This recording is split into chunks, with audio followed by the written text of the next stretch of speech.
Hello, everyone. Welcome to another BRAP. Forgot to add myself to the stage. Oops. Welcome, everyone, to BRAP. It is Wednesday, November the 19th. Wow, this month is flying by. Next week, for those of us in the U.S., it is Thanksgiving. So that's, yeah, and Black Friday next week. Big shopping. Big shopping day here to officially kick off the holiday shopping season. So what's going on, Nate? What's up, AC? You're wicked hot. Defloyd, Dark Zone 2525, Eric Chobrada, welcome. Thank you so much. Really appreciate you all joining us live. I'm going to drop a link here, the live chat.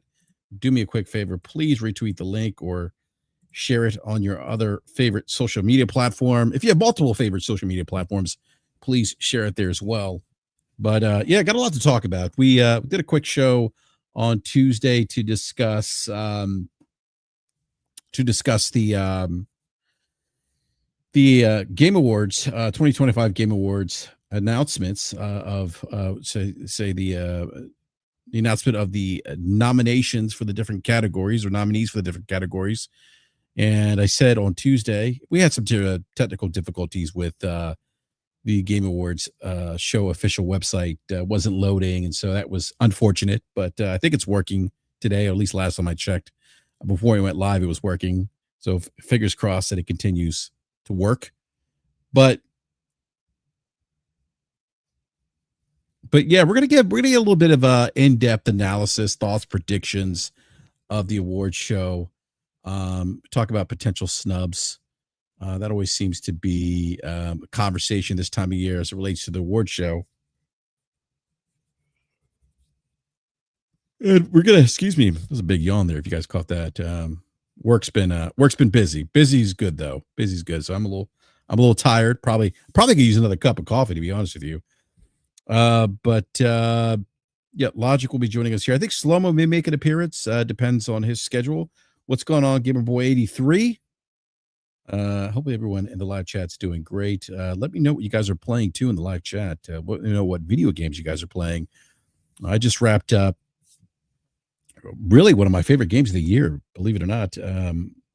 Just finished, rolled credits last week on, was it last week? Yes, it was actually last Thursday, I believe. I rolled credits on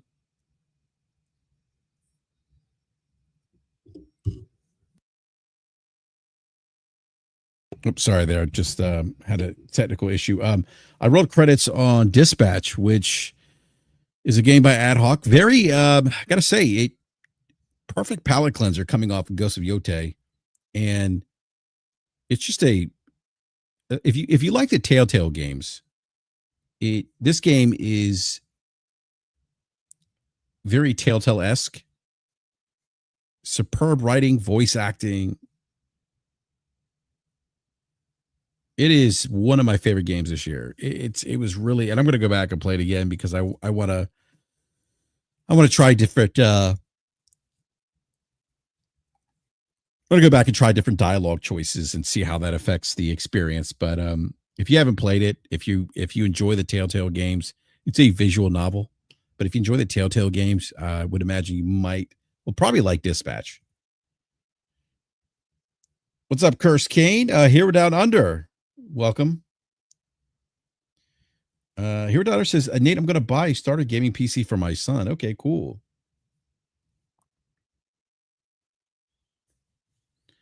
So then eventually gonna make my way to Arc Raiders. I did pick up Arc Raiders as well. I've only played a few games.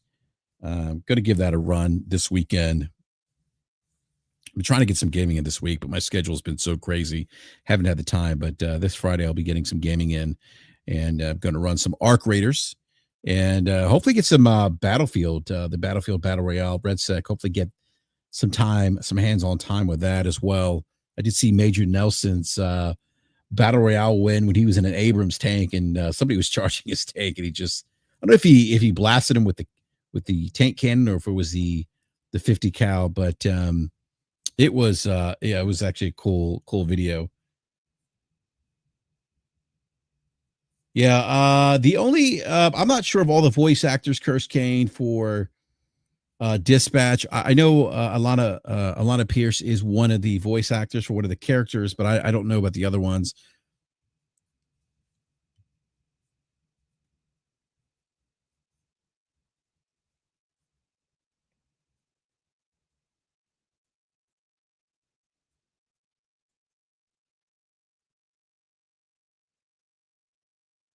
I'm sorry. Give me a second here.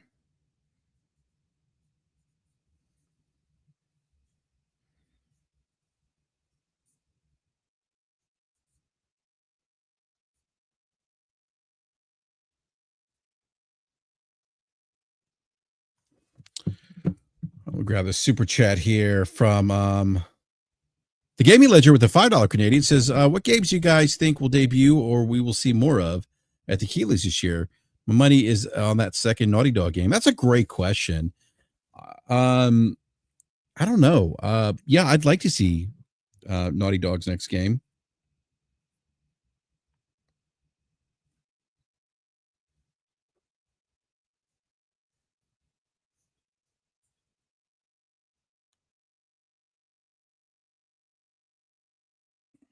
I mean, it would be great to see Intergalactic.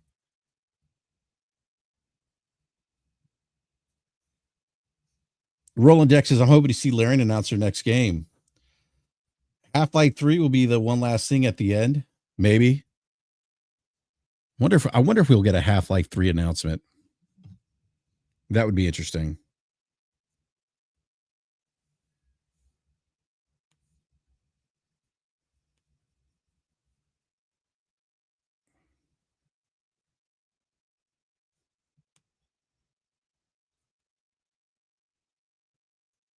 I mean, Keeley, that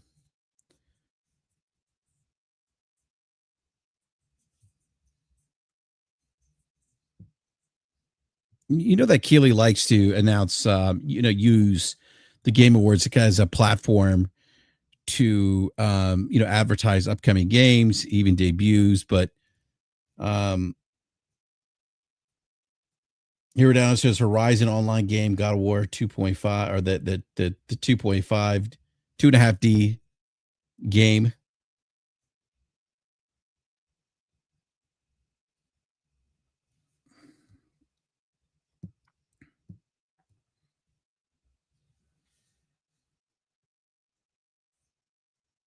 Crotorix says Half-Life 3 better not be exclusive to Steam. That would be anti-consumer according to certain people. It's amazing how people argue against exclusives. And yet, I guarantee the same people that argue against exclusives are doing this while by wearing their Nike Air Jordans, typing on their iPhone, using Siri. It's amazing. Yeah, it's Corey Barlog's game. Now that's interesting. So Corey Barlog's next game is apparently supposed to be a sci-fi game. Now, that is all I've heard about Corey Barlog's new game. Who knows? I mean, but what better place than the award show, perhaps, to debut his new game? I mean, that would be great. Although I don't know, Sony's been, my the one criticism I have of Sony this year is they've been, at least this generation, is that they've just been just quiet.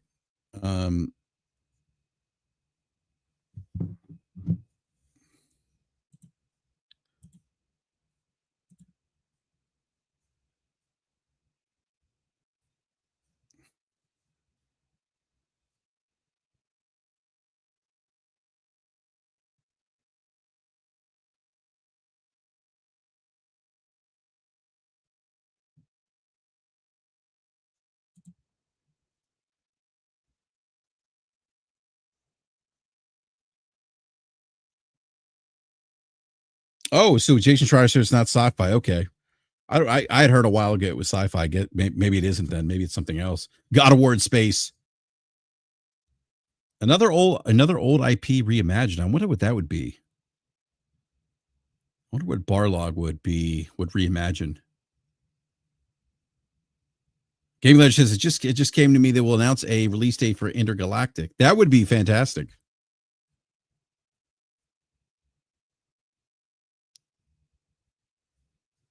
Like that would be awesome if they came if they release the um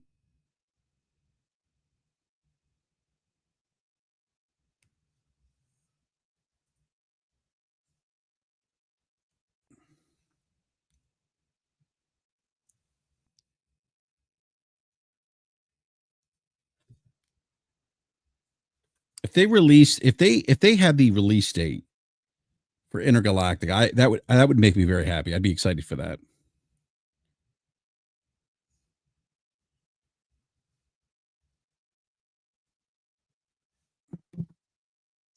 By the way, for those wrestling fans, I don't know if anyone was watching AEW Full Gear this weekend, but the AEW pay per view is this Saturday. Actually, for those of you, if you watch the show, I do often watch professional wrestling in the background. Killing Floor 3 DLC release would be perfect. I've never played a Killing Floor game. Oh, nice, Gaming Legends. Hey, Gaming Legends said I watch AEW. Oh, you got some wrestling fans in here.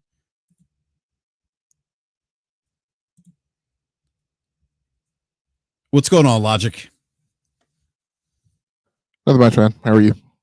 No Jensen Hung today. Nothing. No. Yeah, I mean, I guess it could have been Sarah Bond because I guess she was running her mouth again this week. But yeah, did you watch the interview with Forbes? No. I saw a Gaming Ledger's write up. It was a very good write up, Gaming Ledger, by the way.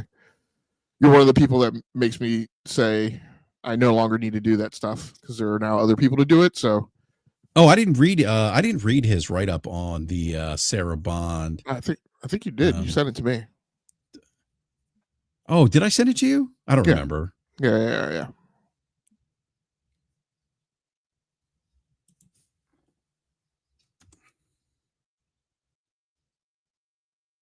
Hold on a sec here. Logic.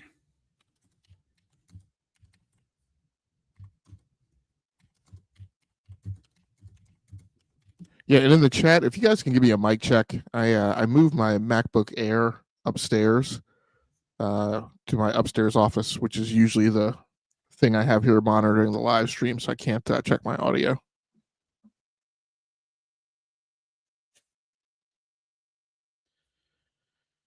Yeah, Logic. Tomorrow is the Xbox partner preview. What is that? Is that like their indie showcase or whatever? I don't know what it is.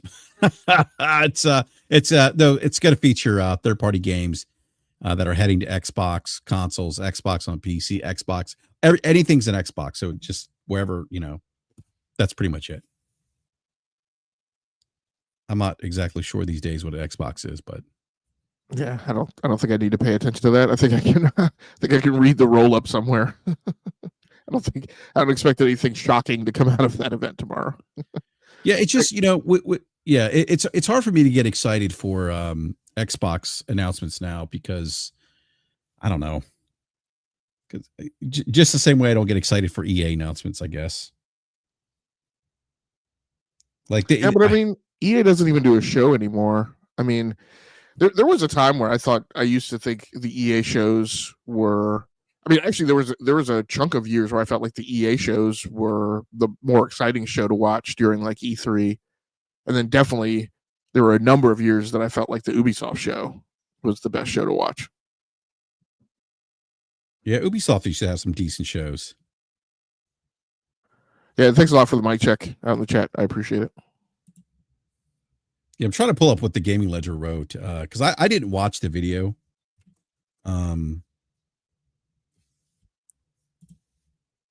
So if I can pull up his. Oh, here we go. All right, I'm going to share his tweet here. Oops, no, I lost it. Damn it! Just had it up here.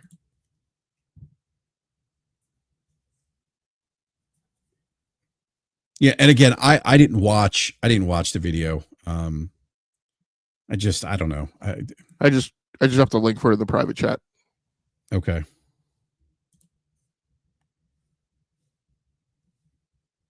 All right, let me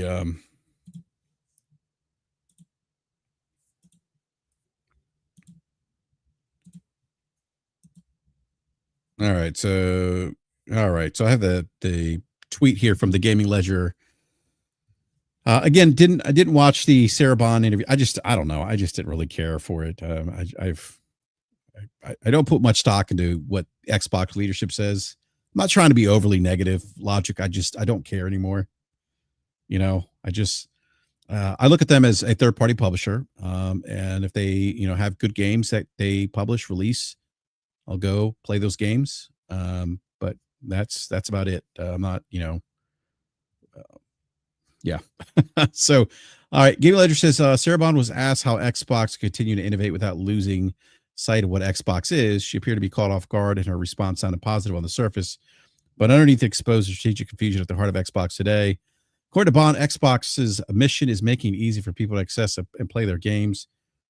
The problem, ease of access, isn't a strategy; it's a feature. Every platform already offers convenience: PlayStation, Nintendo, Steam, mobile, etc. Yeah, I don't think. I mean, Logic. Look, correct me. Well, actually, don't correct me. I don't think people. I don't think ease of access is an issue per se. There's multiple ways to access ecosystems now. On Steam, you have the ability to access your Steam library on a Steam Deck. Soon you'll be able to access your Steam library under a TV. PlayStation, you can access your PlayStation on PS5. You can stream on PC. You can access it via PlayStation Portal. Nintendo's got the hybrid PC console. You can dock it, play it on your TV set, or you could take it with you. So I'm not so sure that's a problem. And then mobile, right? You have mobile offers you a different type of gaming experience. And there's some games that have, like Roblox, exist on mobile where you can play, some of the content there on mobile as well. So yeah, I don't necessarily think that ease of access is an issue, or that making. I mean, I don't know, that just doesn't excite me either, Logic, as a gamer, because I don't think that's a problem right now. Yeah, I mean, yeah, we were talking about it earlier this week. I can't remember what conversation it was. I forget what we were talking about, but I made the statement that the point of some of these things is, what can I do when I am not in my man cave, when I'm not in the studio, when I'm not in the lab, right? If I'm here, I don't need your help. You don't need to do anything for me to make things more convenient. Like, my stuff is here that I've spent money on. Like, I don't need you getting in between me and that. And I don't need you to offer me options. And tonight it was occurring to me that, a lot of the people who have this agenda where they talk about, playing my games on every screen is awesome. And it caused me to think back to the time when I was high travel, right? As a young professional, and I was also blogging. And there was a need that I had for things like my laptop had to be like high speed, low drag, right? I needed the ability to get to gaming because I was spending so much time away from home. The first year at the company, I was on travel 25%. Next year was 33%. The year after that, it was 67%. And the highest year of travel, I was gone 87% of the time from home for a year. And during those years, I bought like a badass gaming laptop, right? My iPad at the time, I had like the game controller, right, and all this stuff. And there was a paradigm of use cases and scenarios that I had to fulfill, which was revolved around me being away from home. So then I thought about some other arguments that I had during the time with some other media outlets. Because at the time I was writing as a freelancer for a lot of, some tech sites and stuff. And one of the arguments was with the editors at Engadget, who were on this agenda about tablets were not productivity devices, they were consumption devices. And I was like, guys, look, you need to understand, you're speaking from your paradigm. You write in a paid media outlet blog, right? So like when I write for my personal blog, I don't need to do a bunch of multimedia. But when we're doing work for like the big outlets, we've got to do video. We've got to take our own photos. You guys are in Photoshop. You're in Adobe. I'm like, that's why you guys work on MacBook Pros, because you got to be on a workstation class laptop. But you're rendering judgment on this consumer product based on your personal scenario, not on what everyone else's. Similar argument I had with Miriam Jouar, who was a big cell phone reviewer at the time and still covers mobile. She eventually went to work for Pebble for a while, and I think she's back on the cell phone beat. But she and I were arguing on it, and she was like, because she was one of the people who was trying to drag BlackBerry at the time. You know me, I wasn't having it.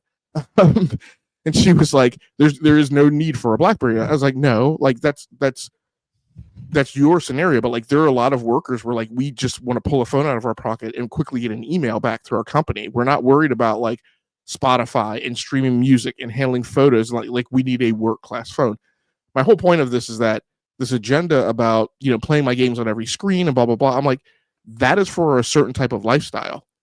But for the vast majority of gamers who aren't on the go all the time and are within striking distance of all their stuff, they don't need those things covered. I don't need you to transpot my game to another screen when I'm literally within 10 yards of all my gear.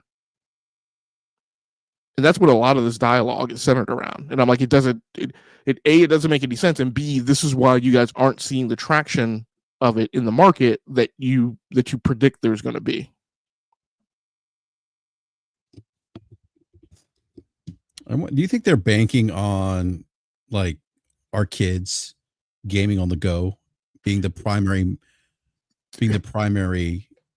way they no like, this is because I don't see kids doing that, by the way, but yeah, go ahead. Well, I think this is what they're thinking, but again, this is they're buying into the Nintendo commercials, right? Like the problem is right. And somebody said in the chat, Hero Demo says kids grow up and they change. Like this whole thing about my kids only play on tablets and phones. We've talked about some of the stuff because that's what they have access to. But I think I wrote something a while ago where I said it's more than that. It's because when you're a child, you have a limited number of things that are yours. And most of your screens through the history of most of mankind have been shared screens in your household. You didn't have your own screens. Well, now kids do. So think back again, if people would think, which they tend not to when they run their mouth, think back to your childhood. What were the personal types of devices and electronics that you had that were yours, that you were like Gollum, right? You were like mine, right? Your Walkman, right? Like before you were old enough to have your own like bookshelf system or rack mount system or something like that, you would have a Walkman. And even when you had that stuff in my household, like there was no, like there were limits on like when that thing could be played, right? Because nobody else wanted to hear your music, right? Depending on the size of the house you lived in and how thick the walls were, right? So eventually, I got like a rack mount, bookshelf system, but like I was limited. So my prized possession was my Walkman, and I constantly had my headphones on. Right? But literally the argument that they are making now would have been if back in my childhood, someone would have asserted kids don't care about floor mounted stereo systems now, right? They're all going to be on their Walkmans. And quite frankly, like a lot of people did. But is that the case today? No. Right? Yes, we're on, but my point is that something supplanted it. We didn't all stay on Walkman, right? We grew up. And quite frankly, if the smartphone hadn't come along, we would still be on like bookshelf systems or rack mount systems or something that played music, out loud. But the smartphone came along and kind of got all that. But even still, before the smartphone, there were MP3 players. But the point was, and this is what I've said too, is like a lot of these people babbling about this, kids are going to be on phones. Like you guys are acting like the march of technology is going to stop. There's not going to be anything that comes along after the phone and the tablet. There's going to be something. We don't know they're going to be on phones and tablets because we don't know that if something won't displace it. So it's just a political agenda, oriented around trying to assert that Microsoft is following the right strategy, and it's just way off base. Well, I don't see them really solving a problem here. As I'm reading this again, I'm like, again, we have ease of access. If you're in a particular ecosystem, you have multiple ways to access that ecosystem. And Steam is building that access out with the Steam machine. But I just don't like, this is why when Sarah Bond says these things, it just doesn't resonate with me because I'm like, Sarah, you guys aren't solving a problem. Like these things already exist. These things have existed for, I mean, I go back 33 years. The Sega Game Gear, right? The N-Gage didn't last long. What other handhelds were they? The Atari Lynx. The Atari Lynx. Thank you. I was, the Game Boy. The Game Boy. Yeah, I mean, like Nintendo provided ease of access, and I get it. It's today's a bit different, right? Because you have access to your actual like console or PC library, where those handheld devices were. Although I think the TurboGrafx 16 handle actually played the console versions of those games on. I forget the TurboGrafx 16. I forget what that handheld was called. But anyhow, I think that was it. It was just called the TurboGrafx. Oh, was it the handheld? Yeah. Josh shares the PSP. I mean, but again, like I know people are going to like hear us and they go, "Oh, well, no, it's about accessing your console library, your PC library on the go." Well, I get that, but again, you can still do those things today. PlayStation's giving you those opportunities, or giving you access to your library outside of a PlayStation 5 console. Nintendo. I mean, see, again, I don't know. I just feel like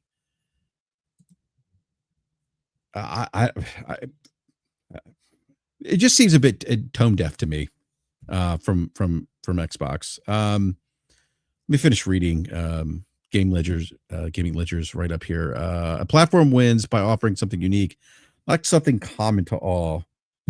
I don't disagree with him here. Like and maybe that's why I'm not excited, Logic, when the Xbox leadership comes out and makes an announcement, because they're not doing anything unique anymore.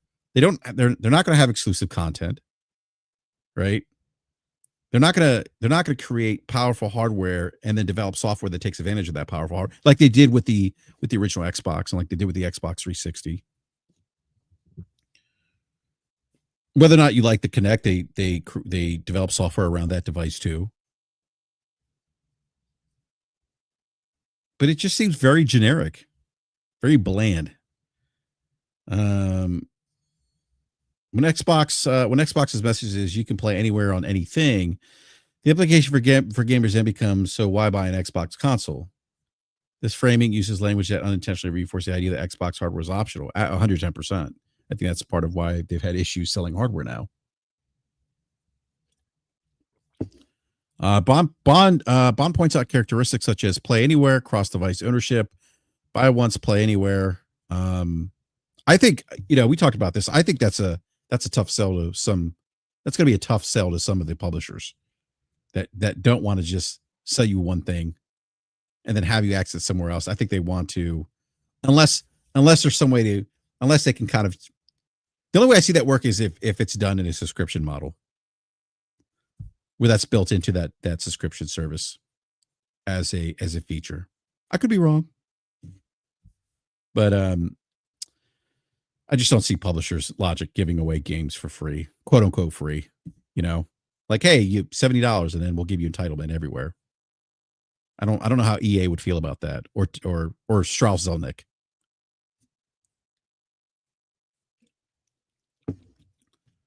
Let's see. These are great for players, but damaging for a console business because console platforms survive on hardware differentiation, ecosystem retention, exclusive content, store revenue.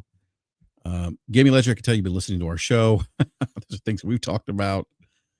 Xbox's play anywhere philosophy shifts players away from Xbox hardware and toward PC, Steam, and cloud. Margins are smaller and store sales shrink. The innovations she celebrates are the same decisions that hurt Xbox's console relevance. I don't disagree. Bond's language is functional, but not really aspirational, leveraging technology, harnessing innovation, making it easier to navigate. This is product management speak and corporate buzzwords or phrases. There's no vision or clear identity with Xbox. PlayStation sells experiences. Nintendo sells joy, magic, similar to Disney, and Xbox is using utility marketing. Utility long-term doesn't create loyalty nor justify hardware purchases from consumer. Bond estimates players want total device freedom, buy once, play anywhere access, platform agnostic experiences. Logic, I know. Did you want to anything that I've read that you want to chime in on? Yeah, I mean it's the usual, and I'm going through some of the responses that you got, Gaming Ledger, and it's hilarious how people are so hypocritical. It's like, openness is the future, and then totally skating by the fact that like just weeks ago, Sarah Bond said we're all in on hardware. Next console is going to be powerful. And I wrote, I can't remember. I think Ledger. I wrote a response to you today on another thread where Xbox does this thing where it talks about openness, and their fans who can't seem to think for themselves but just repeat whatever the corpos say also now are on this drumbeat, like just like the guy who responded to you.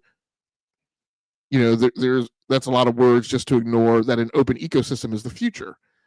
And I'm like, if you guys would take a moment to think for yourselves, you would ask the question, well, if openness is the future, why is Microsoft insistent on chasing that future and advertising to you that they're chasing that future when they are doing it on the back of their proprietary licensed operating system? Windows is not open. You pay for it. Their vendors pay for it. There is a very expensive and quantifiable relationship between Microsoft and these vendors that are supposedly going to make these devices.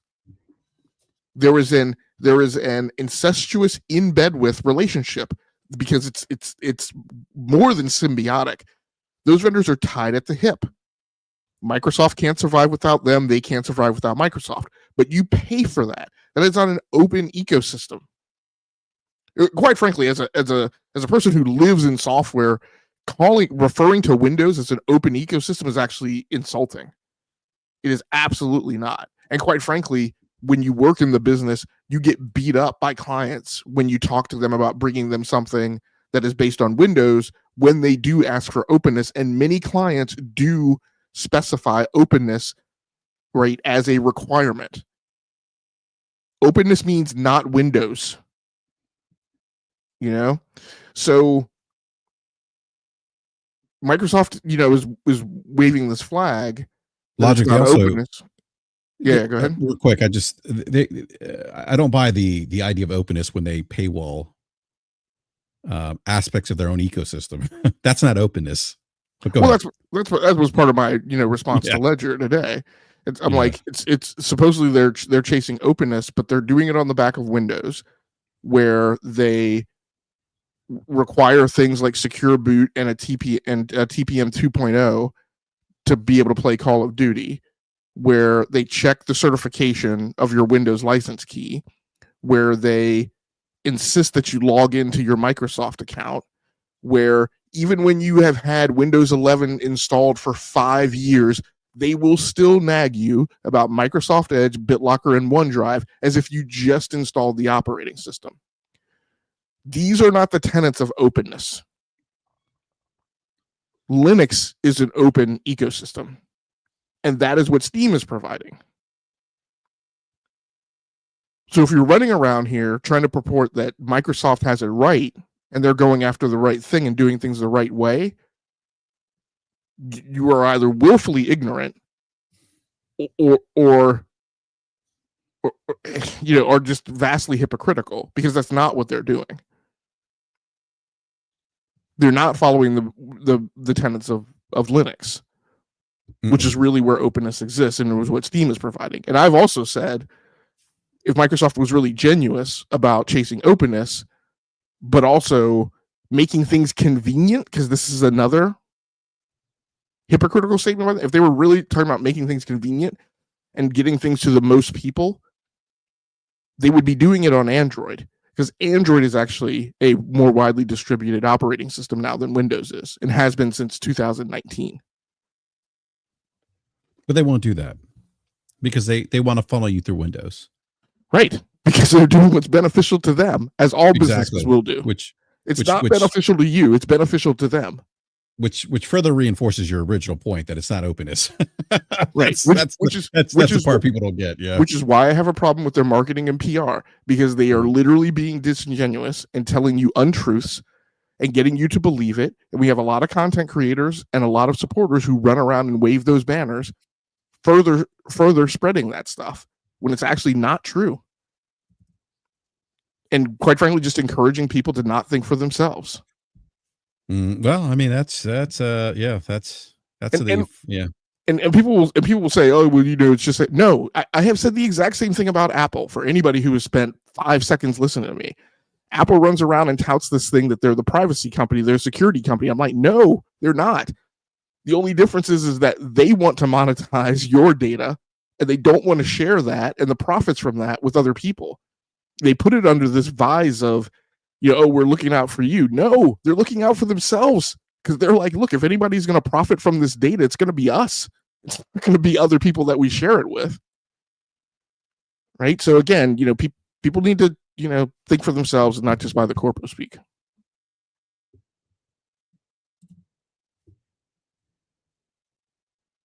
All right, let me go back to Gaming Ledger. Let's see here. Bond estimates, platform agnostic experiences. Sarah Bond. Platform agnostic experiences. Okay.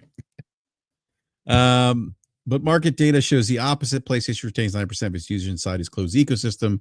Nintendo sells 140 million Switches with zero cross-platform flexibility. Steam dominates PC because of ecosystem cohesion and not device freedom, as backed up by the Steam Deck sales. Players choose platforms that have a strong identity, not platforms that spread themselves thin across every device category. Xbox's philosophy doesn't match with how the market behaves, and I think that's a very important part to highlight, because she talks about these things that are that players want, but then we see consumer behavior that says the opposite. So again, I don't know if she's speaking to what they believe is the future, or what the future might look like. But again, that's certainly not the behavior that we see today. Is Xbox looking at their own referential data and painting a picture of the entire industry? That would be short-sighted, as the data will, in all likelihood, reflect how they have pushed away their consumer base from the console to platforms like PC. Xbox needs to pivot fast if they want to actually compete in the console hardware space in a meaningful way. This isn't going to work no matter how many resources they throw at it. And on top of that, she hinted at deeper Copilot integration in their platform. It's not exactly reassuring. It feels less like a gaming strategy, more like another attempt to fold Xbox into Microsoft's broader AI agenda. Yeah, I don't disagree. I think that's part of their philosophy, is to leverage AI. I mean, Satya Nadella talked about the AI partnership with who is it with NVIDIA, and is it Anthropic? I think that was this week. Maybe it was yesterday. So, but yeah, I mean, they're all in AI. So I don't disagree with you there, Gaming Ledger.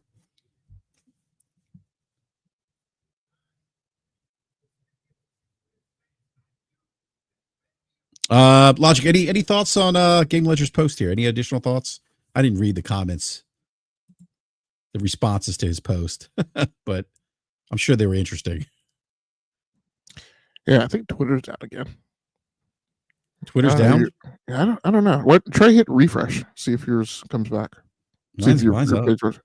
Try and hit refresh though. You're looking at a cached. Yeah. Yeah. Okay. I don't know why mine crap the bed. Is it Cloudflare acting up again? It could be. So yeah, I mean, I litmus test all of these use cases and scenarios, and like, it just, none of it rings true. It's like, people want to play on tablets instead of consoles. Okay, look, if you deliver a Ghost of Yote running on metal on a tablet, then that would be a thing. But you haven't done that yet. And I'm like, on top of that, like, the only viable tablet in the market right now is the iPad. So if you're going to deliver, like, this whole notion that, we're doing it so people don't have to buy consoles. People need to buy $1,000 iPad. iPads are not cheap. Like, and you're not getting gaming level performance out of the $350 entry level iPad. You're going to need to be on an iPad Air or an iPad Pro. And Apple's not reducing the prices on that because you have this, utopia idea of gaming. Like, okay, Speaking so of, yeah, go ahead. yeah, so tablets are out. Oh well, people just want to play on their phones. Well, I mean, touch controls are not a good gaming experience. They're a swipe experience, and they enable, today they enable fine mobile experiences, but you've got 450 million people, 500 million people playing console and PC type games, driving a $95 billion industry that haven't shown any indication that their preference is to play games on a phone. Now, if you deliver high fidelity games, again, running on metal, they're going to need a controller. They're going to need to put the phone somewhere because they can't hold a controller and a phone. So now suddenly your use case is not the level of convenience that you're touting that it is. So again, these things fall apart when you really think through them. And again, yes, there's a sect of uber nerds that are like, oh yeah, I love throwing my controller in my bag and just going and just taking my phone. I'm like, okay, again, those are people who are high travel, working, out deployed from home, who want to game in certain scenarios and don't want to take a gaming laptop, I guess, or a handheld. But again, that's extra stuff. It's not as convenient, as a gaming laptop, or I would even say a PC handheld. And so it doesn't cross the convenience rubric. It doesn't cross the performance rubric. It's all this thing about, gaming in the cloud. And I don't think that the cloud's not a solution. But, Colin Moriarty said on Sacred Symbols the other week, he's like, there's a problem that hasn't been thought through and doesn't get talked about, that like it's this discussion of shifting to the cloud so we can literally send terabytes of data to a human being for them to get through a 20 to 40 hour game versus just pushing them the 50 gigabytes to install the game locally and play it there. And I'm like, yeah, there's a point where that starts to fall apart when you talk about doing that at scale. And there's going to be a problem with the fact that like our $1 trillion club is all running around buying mini nuclear plants to generate enough power, right? Or making commitments to to publicly owned electrical utilities for them to relight nuclear plants, with the promise of buying, billions of dollars of energy from them to power AI for a certain number of years. Like that, there's a point where that type of stuff, that calculus is going to like start hitting walls, and it's not going to make sense. And it's going to be bad. Or they turn us all into batteries. But go ahead. Right. And then again, you have a bunch of people that you're leaving out, because the ISPs today still, despite the 3 different ways that we have tried to go about it, right, are still not delivering fiber, not delivering big pipes to people in rural areas, and shut them down when they try and have their municipalities do it themselves. That's still the problem. You still have a big chunk of the country that's not blanketed in broadband. And yes, there are new solutions coming out. There's Starlink, right? There's all these things, but all those things break down with efficiencies that aren't there from cables run underneath the ground. Will those be surmounted? Maybe. But you're still going to have pockets of people that are left out of the experience, and you're still talking about, this is the thing that you're going to move along at scale. There's just numerous, opinion points where this thing breaks down, and I think, proves out that it's not the thing that people are asking for at scale. Yeah, no, I agree. What's interesting, Logic? This actually was a response to Gaming Ledger's tweet, and I think it kind of maybe ties into the conversation that you and I were having, right, about the middle class. So Jared Shapiro, and I've had conversations with Jared on Twitter. We've disagreed on a lot of things gaming related. He says if your idea of success is to funnel customers into increasingly expensive hardware, you will not see success. That's actually not true. We have so many examples in the marketplace of gaming devices, gaming hardware. We talk about the NVIDIA GPUs that seem to sell out every year. The 90 series, the top end, the 80 series cards. the Nintendo has increased the price of the Nintendo Switch 2, and it's the fastest selling console right now. PlayStation has increased its prices. It's still selling well. And I know you don't like when I bring this point up about how expensive gaming has been over the years, macroeconomics. But the cost of consoles have been very expensive in the past, and here we are. Consoles are still resilient, still selling. But he says he claims you won't see success. Again, that's not true based on what we've seen in market behavior. Xbox has the technology to have a store on cloud and PC, which still allows them to keep a percentage of third-party sales while allowing customers to bring your own device to the Xbox table. Okay, EA does that. Again, I understand EA doesn't own cloud, but my point is access. There will still be Xbox consoles, but you aren't limiting yourself to customers who can afford a $500 plus box. If they ever want to push into new markets, this is something they need to do. Again, I don't get it. And Ledger has it exactly right. They have that stuff now. Like, and again, it's not even just Xbox. We keep doing these. It's so frustrating. We keep doing these things. Well, right. But logic, real quick, before you get to go down that rabbit hole, real quick. Actually, yeah, finish your thought. But I want to go back to the funnel customers and increase the expensive hardware. You'll not see success.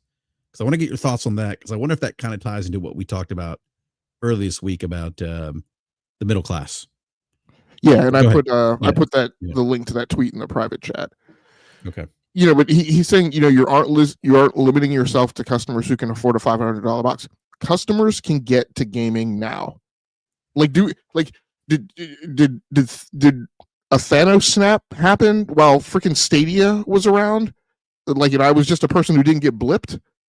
Well, Logic, we have AAA. To your point, we have AAA games that released on the Apple Arcade. Yeah, on the iPhone. We have GeForce now. NBA 2K is on iOS. Yeah, and quite frankly, it's not a horrible experience. I mean, I played it. I played it in 3440 by 1440p, right? On a Mac Mini. I think I played it on my Mac Mini M1. I've also played it on my Mac Mini M4. If you're not wrapped around the axle about the uber perfection of NBA 2K, it's a suitable experience. But it hasn't displaced NBA 2K. NBA 2K sells bonga. It makes crap tons of money year after year after year after year.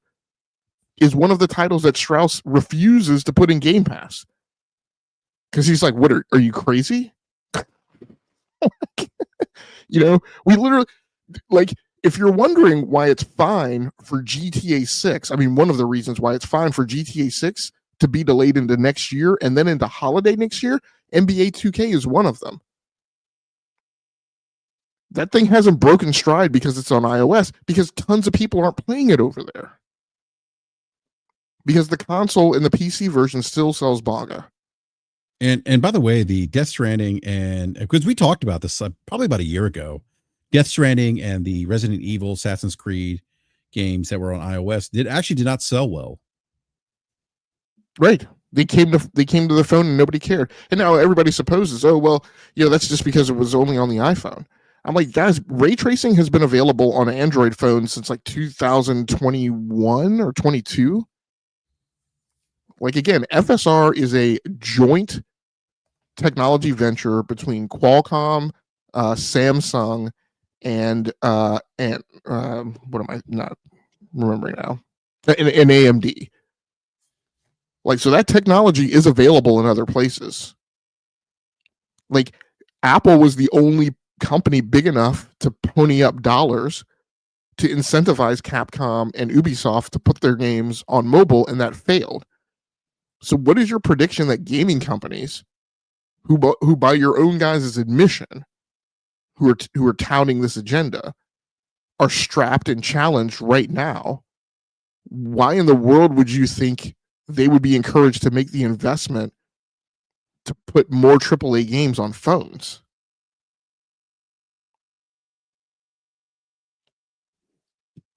It just, I don't know, man. Yeah. So customers, but you aren't limiting yourself to customers who can afford a $500 box. Like, customers aren't limited to buying a $500 box now. But you know what? You know what the gaming market is? The $95 billion gaming market, part of the gaming market is? It's populated by people who are willing and want to spend $500 to buy a box, who actually don't want to game decoupled from that as their basis point of entry. And the people who don't have $500 boxes, there's about 7.5 billion of them, and they aren't flocking to gaming. So again, I think this fallacy of like what the amount of the gaming population of the human race, the people who have the G gene, right, is just way overblown. Yeah, no, I don't disagree, Logic. All right, I have your tweet up here. Hold on a sec here. All right, Logic, do you want to go ahead and read the tweet? Yeah, I can do that. Trying to get here locally on my screen. I do. Yeah, it's funny. It's funny when you say, when you walk through these things, right? You're right. They fall apart. These arguments fall apart. Yeah. Yeah, go ahead. Okay. A lot of gaming podcast hosts and influencers talk about the market and try to stump outrage about games prices, business models, and platform strategies oriented around a basis of argument of gaming for the middle class. Some of you guys need to check your household income and realize that you are not middle class. You guys are households of two parents with two kids, where the parents are professional, career-tracked, salary knowledge workers. Typical occupation combos that result in parents in the actual middle class band in the U.S. I won't read all of these, but are things like a teacher and a police officer, a registered nurse and a firefighter, a social worker and an IT support specialist, a medical lab technician and HVAC technician, warehouse logistics coordinator and a retail manager, librarian and restaurant manager, K-12 teacher and a flight attendant, bank teller supervisor and a roofer, insurance claim processor and automotive body repair tech. Let me pause right there. So my point that I'm gonna get to, I'm gonna include myself, right? Is like, not you guys, not in our audience. I'm gonna use the term you guys, but I don't mean our audience. I think our audience is actually a little tilted in a more appropriate direction.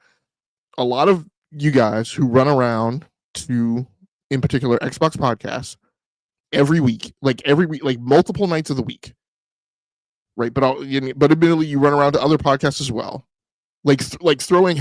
Look, I don't care if he's not here to defend himself. I'm gonna pick on JD Gamer because unfortunately he came to mind while I was writing this and thinking about this week. So JD Gamer runs around, throws a ton of money for super chats right at these podcasts, and in particular, and I'm not picking on him because of that. I'm picking on him because of one question he particularly posed to me on a podcast I was on, and he put out a super chat and he asked, once the next generation Xbox can do all these things, and he was talking about like the Steam store and the Epic store and yada yada, he's like, why would anyone who was economically challenged like buy anything else? And I'm like JD, like you're asking a question on a podcast where all of us are IT professionals. Like I'm sorry, I'm just gonna out the out that needs to be outed. Like, you guys ask these questions of people who make multiple six-figure salaries 1 and 2 or maybe 3 times over, who have more than one property, right, beyond the house that they live in, right? And you're asking these questions of people who own every single gaming platform, right? When the real people that you're really trying to ask, like, how they're going to deal with a scenario, are people that are fortunate if they can afford one gaming platform, right? Like, so you're asking a group of people who assert that they're experts on how people in that socioeconomic group think and decision make when they are not in that socioeconomic group. and again, you know, I don't mind being open and transparent with you guys. I've asserted on this show many times over that I come from very, very humble beginnings, that I grew up in the projects, that I was lucky to get interested in gaming, that propelled me into an interest in STEM. But I'm also going to be honest with you guys, because I think that's what our audiences deserve, and I don't think you get that from every podcast. I haven't been poor for a long time. I haven't had to worry about where my next meal was coming from in my adult life, right? Since I left home. Like the basics, when we talk about the Maslow's hierarchy of needs, and if you spend time in the church, right, and they talk about poverty, right, and they talk about poverty in the context of Christianity,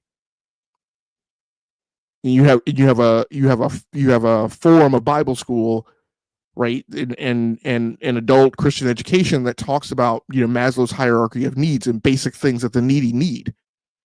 That the problem that affronts them is security, right? That they often live in places where they're not assured that somebody's not going to try and break into their house, right? That they're concerned about food, right? Food. You know, that you know, when you get really needy, you get concerned about like utilities, right? You get concerned about water, you get concerned about electricity. Like you have operational paradigms, SOPs within your house about like not running the heat as much, not running electricity as much. You yell at the kids about turning the lights out. I got my ass chewed about not turning out lights. Like, and I'm embarrassed to say, like, I never get on my kids about turning out lights.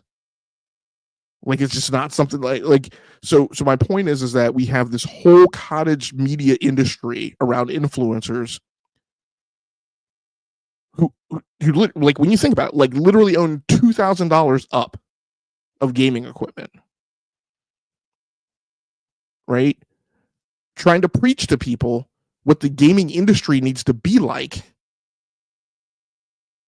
for a group of socioeconomic people that, quite frankly, I don't think that they have the ability to relate to, quite frankly. Like, and I hate to say it, like, but I'm just going to say it, like, we are not middle class.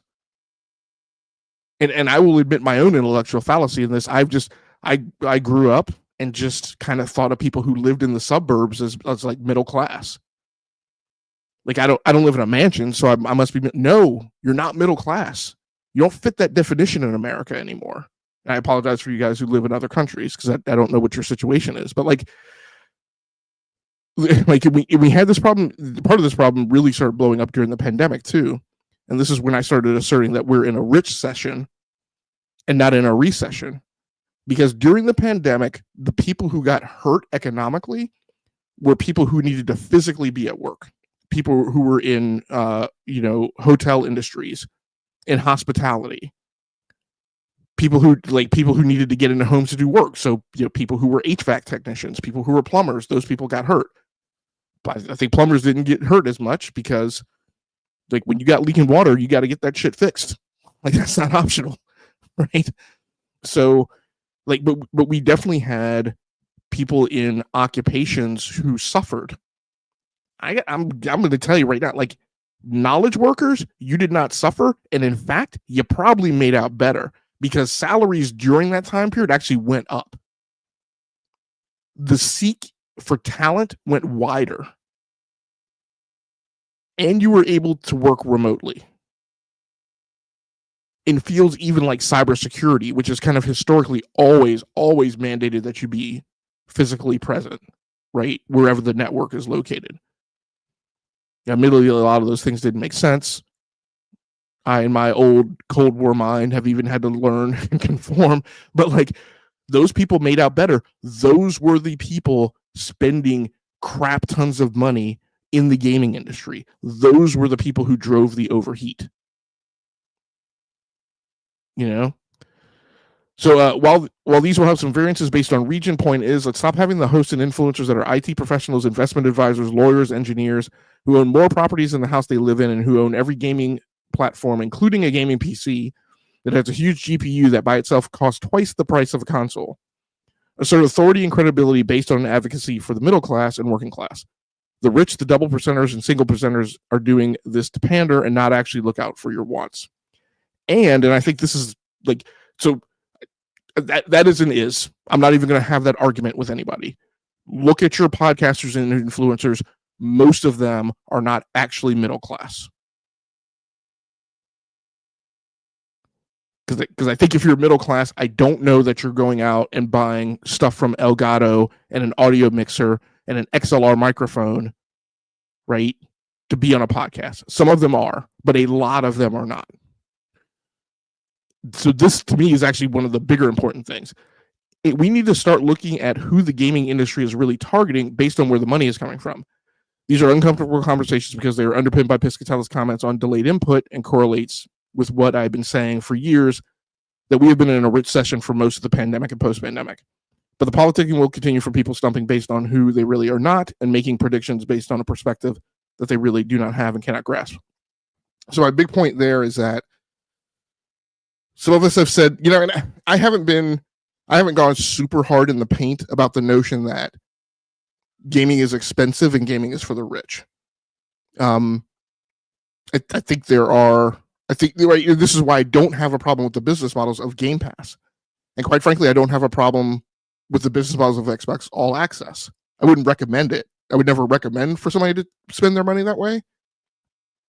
But you've heard me, if you guys listen, you've heard me mention before, I always think it's great when people are given a access pathway to gaming where otherwise they couldn't afford it, right? Because of my own background and my own story.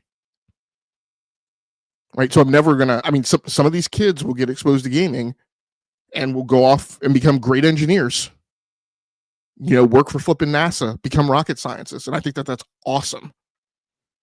Particularly, right, when you talk about like the races and socioeconomic classes that are impacted, right, by who don't have as assured pathways to opportunity. So I think that is important. But I think we need to go back and we need to look at, again, go back to the pandemic. People who were in the working classes suffered. People who were in the double percenters and the single percenters in earnings earned. And what did those people do? They spent more money on gaming. So when the people that a lot of these influencers are claiming need games everywhere and yada, yada, yada, when those people suffered, the industry actually overheated and made way more than they predicted they ever would on the backs of the affluent classes. And I think what you really need to start thinking about is that gaming is not targeted towards the middle class. Gaming is not targeted towards the bank teller supervisor and roofer. It's not targeted towards the retail buyer and electrician's apprentice. It is targeted towards the upper middle class. People who are admissions coordinators and hotel front desk managers, right, are not people buying $650, $700 consoles. For kids. Those people aren't doing that. And so I go back to like Shapiro's comment about, it's targeted, like it's you need to serve the people who can't afford to buy a $500. Those people aren't buying games. It's the people who can afford a $500 console who are buying games. And so therefore, there's a logical hole to be poked in the notion that the most successful strategy is going to target the people who don't want to buy a $500 console.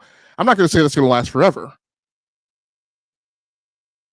Right? Because even this year, I started to think about, maybe I'm not the person who's buying games when those games require you to have a $1,000, $1,500 GPU. Right? It's a little conversation I had with myself earlier this year. Right? And some people in the PC gaming space had that conversation with themselves and they decided I'm out. Right? And they were very salty about it. I can't remember who it was a Hardware Unboxed or maybe the Full Nerd. On that podcast, they made the comment, like the problem is that, there was a time when you could buy $500 GPUs and some people have been priced out of the market and they're mad. But like the market hasn't receded. The market's not making less money than it used to. All the claims of like no growth. all the growth is in mobile. It needs to be acknowledged the growth is in mobile because people are over there playing games that the people in the $95 billion bucket don't want to play, mostly at scale. Yes, there are exceptions to that, but it hasn't gotten to the level of fidelity that most of the people in the 95 billion market want, and so they stay there. And as long as that market is generating $95 billion, I would probably suggest that it would be a good idea for suppliers to continue feeding that demand.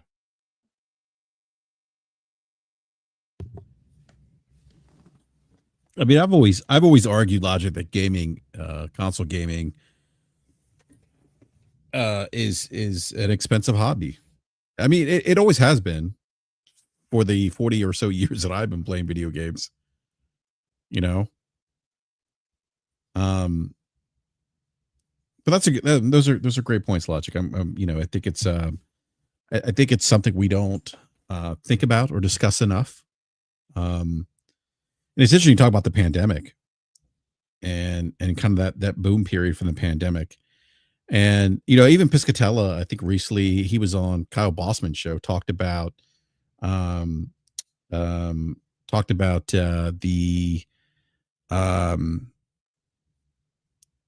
that there's spenders right now, even with inflationary dynamics, right, and the cost of living being expensive here in the US, that there are people that are still spending, and he talked about like the people that are in that combined household income of, I think, what do you say, 250, 225, somewhere in that low to mid $200,000 range, that those people are going out and just not even thinking about just buying consoles, buying games.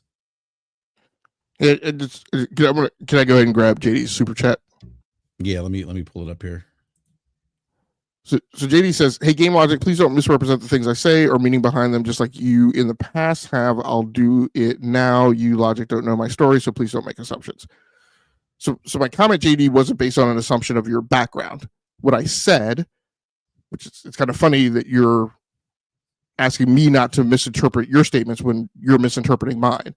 What I said was that you have done things which you have done, and that in comparison, that socioeconomic display versus the occupations that I just read off does not harmonize with the decision making and the perspective that those people would have. So that is what I said. I didn't say anything about where you came from. I didn't say anything about your background. I didn't say anything about your current economic status. I didn't make a guess on what your occupation is. I said those displays, which are factual events, which cannot be questioned, they exist in our current timeline. I didn't pull something out of the multiverse, right? Does not harmonize with the perspective of people who would be in the socioeconomic situation of those occupations that I just read, of the actual middle class in America. So I hope that's clear. Probably not for JD, but thank you for that super chat, JD. I appreciate it. All right. Yeah, that point by Piscatella, though, that the consumers that are in that are in that oh geez, what I say, that 200, 225, 250, they're the ones that are driving a lot of the big spending right now in gaming. And they're not stopping. That's what he's saying. He's like, despite some of the inflationary dynamics, that they're the ones that are really driving a lot of the spending right now.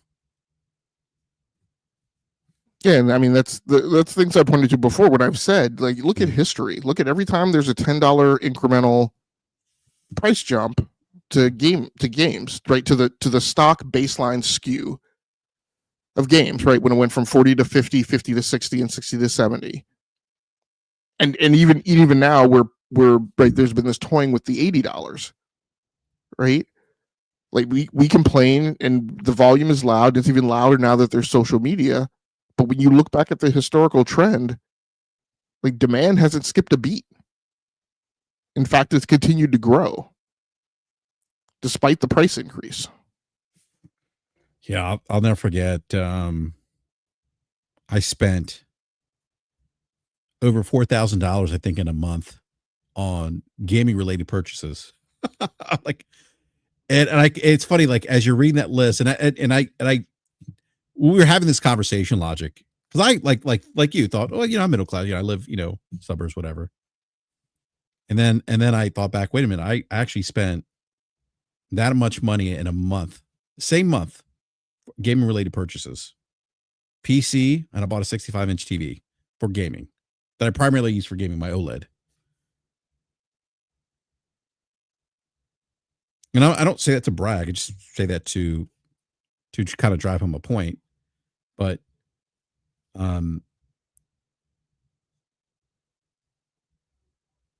they are. I mean, they like to, again, to go back to Piscatella, what he said. I mean, a lot of those people, like people who, are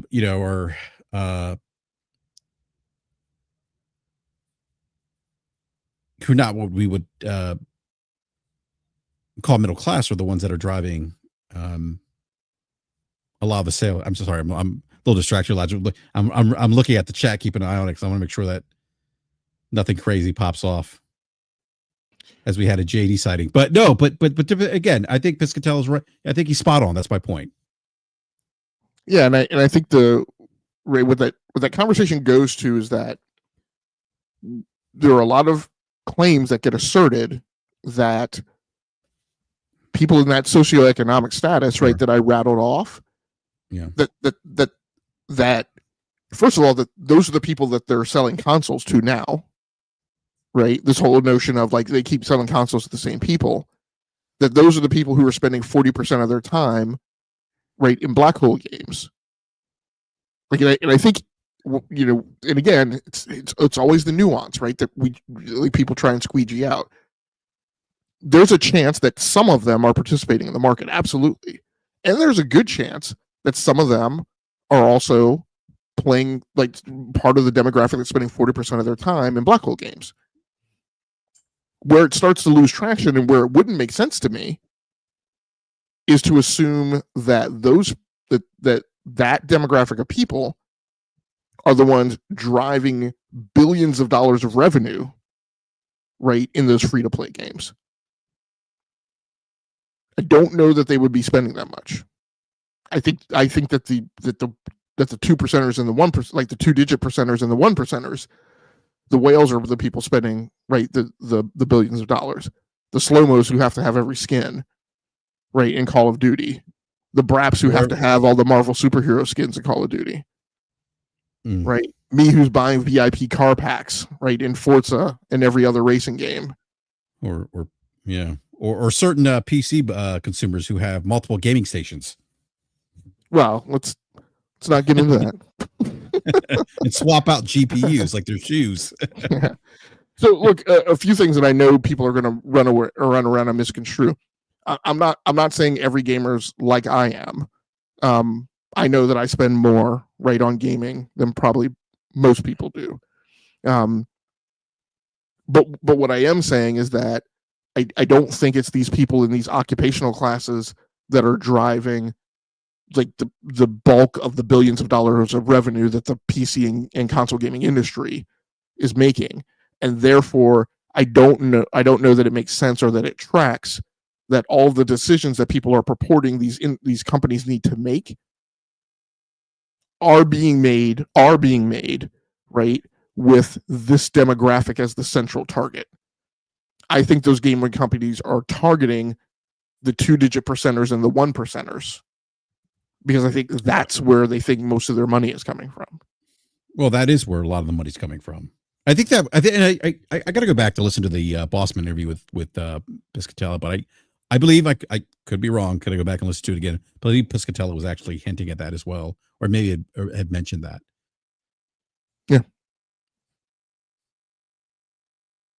So, all right, Logic. I do want to, unless you have any closing thoughts on your tweet, I do want to move on to the award show. But okay, yeah, no, I'm good for that.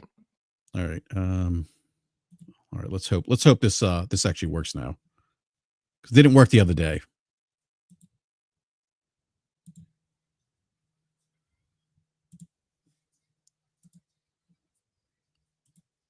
All right, here we go. The 2025 Game Awards show, December 11th at Ford's Theater in California. It's coming up here shortly, a couple weeks, about 3 weeks or so. So we're gonna start from the bottom here, kind of work our way up. Elijah, do you want to go over best esports team? That's not really something I care to cover, but no, that whole section I'm gonna get you demonetized. I could give a shit about. Like I got in that section voting, and I was like, I'll just roll. Yeah, I don't. Yeah, let's go to let's start at most anticipated game. We'll do that. Yeah. All right. So here are the nominations or nominees for most anticipated game. We have 007, First Light, Grand Theft Auto 6, Marvel's Wolverine, Resident Evil Requiem, and The Witcher 4. Logic, I gotta say, I think this one's gonna go to Grand Theft Auto 6. I don't think the other ones beat this out. It would be shocking to me. What do you think? It's tough because I don't know if the gamers online who are voting are the mainstream demographic that would definitely say GTA 6. I just think GTA 6 because there hasn't been a GTA in 2 generations. Yeah, it's tough for me to say. And there's so much buzz around it, right? I mean, this is the first Grand Theft Auto since the end of the 360 generation.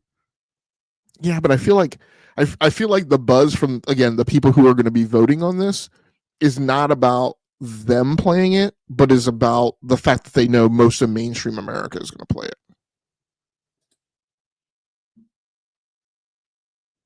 So like my personal vote came down to either 007 or Wolverine.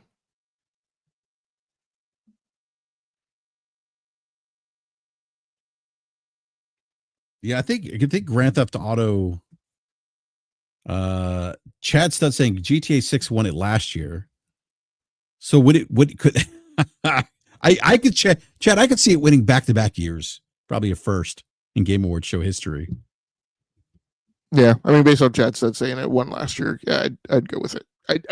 I'd still throw out the wrinkle that Elden Ring won, and I don't think Elden Ring is a game that appeals to a large swath of the mainstream. Yeah.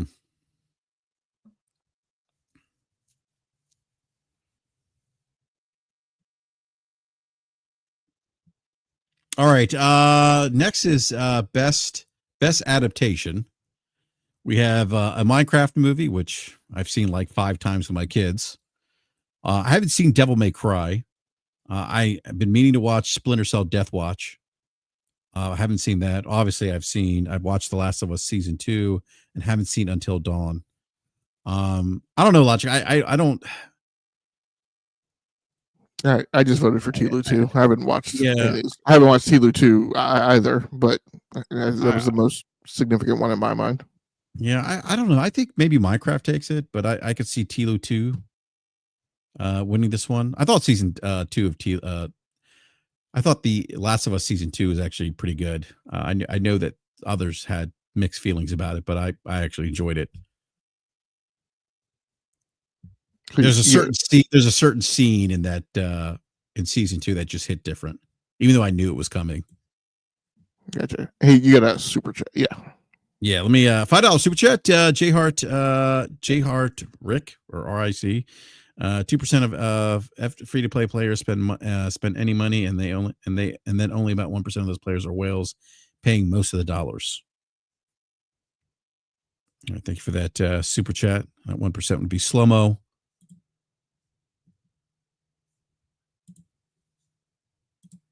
Yeah, slow mo. That's no slander at you. I bought plenty of after like one season of saying that Call of Duty was anti-consumer. I then proceeded to buy the Black Cell Pass every season after that. So, oh my goodness, man, we're all in on it. Part of the problem. All right, best multiplayer. One sec here. Hey, you're good, J Hart. I appreciate that comment because it gave because I'm assuming you pulled that from data you found somewhere. So I appreciate the support and corroboration with one of the things I mentioned. Yeah, I feel like I wonder if have we seen that number before?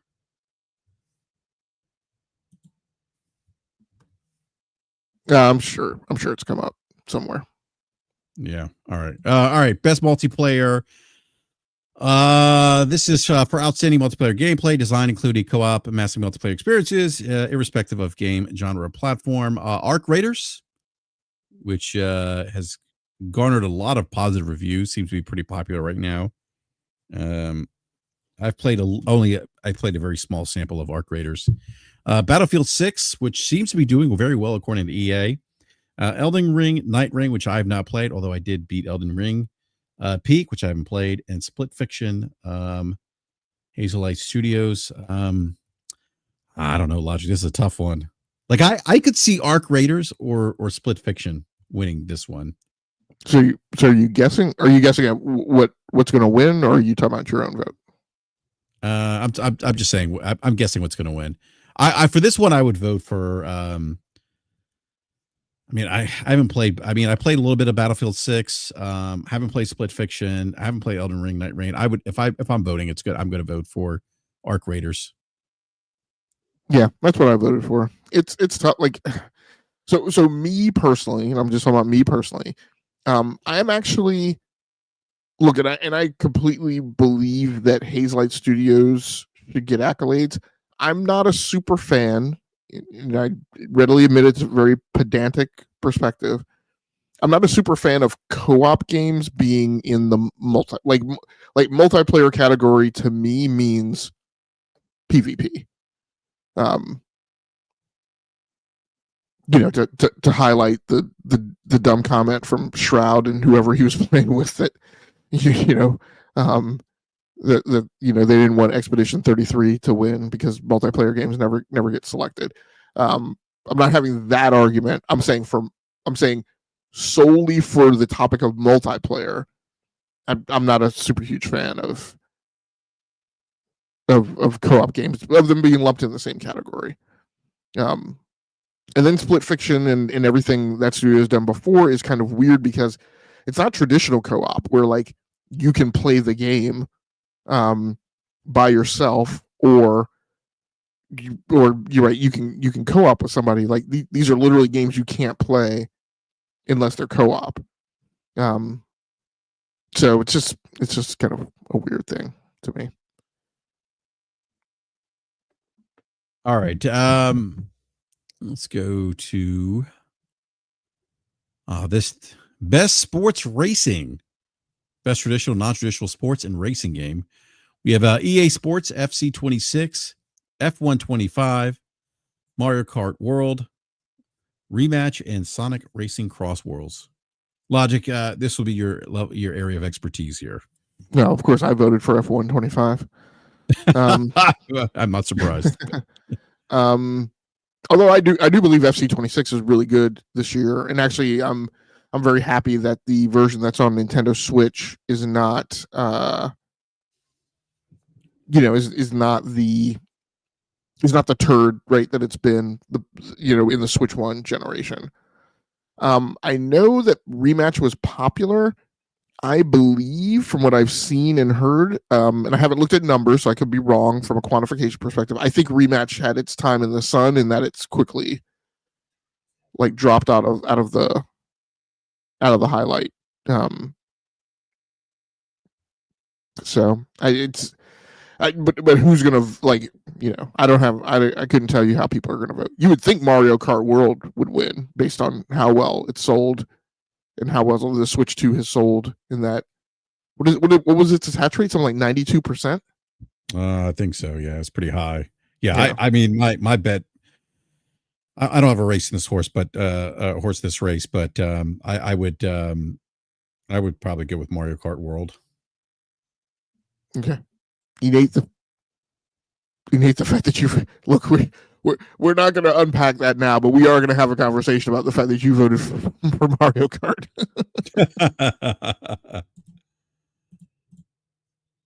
All right, best sim strategy: Final Fantasy Tactics, The Invalis Chronicles, Jurassic World Evolution 3, Sid Meier's Civilization 7, Tempest Rising, and The Altars. Now, I think every year I take one opportunity to have a nit. Great, because generally I'm on the thing of like, if you don't like the TGAs, then go watch the BAFTAs or the DICE Awards or whatever, right? Stop your belly aching. But I will say, I don't know how Civ 7 got in this category, because it is generally universally a slandered and slagged game. So I feel like these nominations got created by people who don't actually play this genre of game. And I'm still trying to work through my head how the altars got here. And I can see the slice where you would put the altars in this, but it still, in my mind, doesn't match the write-up of the category as it's described. But what's really weird to me is that the altars didn't make it into other categories where I felt it would have been more appropriate. That being said, I almost voted for it here because I felt like it does deserve some accolades and it didn't get love in the other categories. But at the end of the day, I couldn't see how its design with specific regards to strategy like exceeded Final Fantasy Tactics.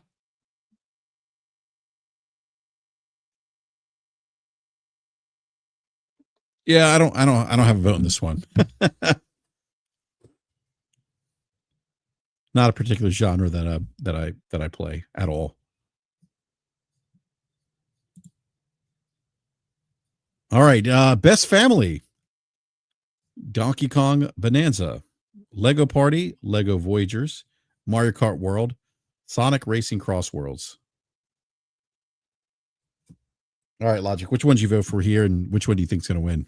I voted for Donkey Kong Bonanza because it's the only one that I actually have. I do not have Mario Kart World, but I would struggle to believe that Mario Kart World will not win this category.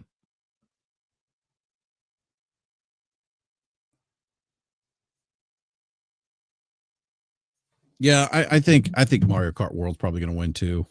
I think they win this category. I think Nate probably voted for it too. So wait, was it? I think Nate was saying Split Fiction was also in that category. Oh, yep, it is. Sorry, I didn't see that. Yep, Split Fiction. That's right. Oh, so maybe Split Fiction wins this one then. I can't see it have the numbers against Mario Kart World though, and I just don't know. I mean, it's family game. You would think most people would think of that leaning more in the direction of like kind of like party game, whereas I don't know that like a game that you play with your. I don't think a game that you play with your spouse is a game. Right. What was the game that was before this one that you played? You know, normally like lots of married couples played it together. Oh my God, what was it? It Takes Two. Yes. Yeah. So I don't necessarily think married couples was it, but I could see like like maybe you're playing this with your oldest kid or whatever. I don't know. I don't think it resonates. I don't think it resonates as much with family game as much as a party game, but I could be wrong. Yeah. All right, let's go to best fighting. Let's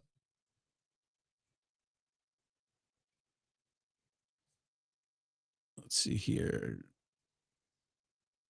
Is that 2 times KO or 2x KO? Maybe it's 2x KO. Capcom Fighting Collection 2, Fatal Fury City of the Wolves, Mortal Kombat Legacy Collection, Virtua Fighter 5, Evo World Stage. I no longer play any fighting games, so I don't have a horse in this race. Did you vote in this particular category? I did vote. I voted for Virtua Fighter 5 because I'm a Sega stan. Yeah, I could see Virtua Fighter 5 winning this though, because I think that was when this was announced. At least to me, there seemed to be some buzz behind it. And just real quick, breaking news: an hour ago, Christopher Judge posted, "Heard any good news lately?" Heart emoji. Really? Huh. Wonder what that means. I don't know. I guess we'll find out sometime between now and the TGAs, I would guess.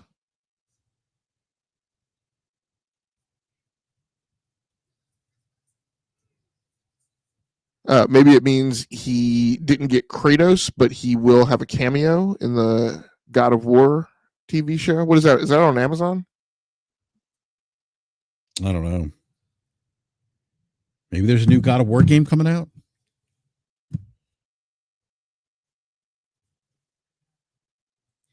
Yeah, it could be. That's what Gaming Ledger said. The God of War game reveal. Yeah, This was like a 2.5D God of War. Can't even talk. God of War game.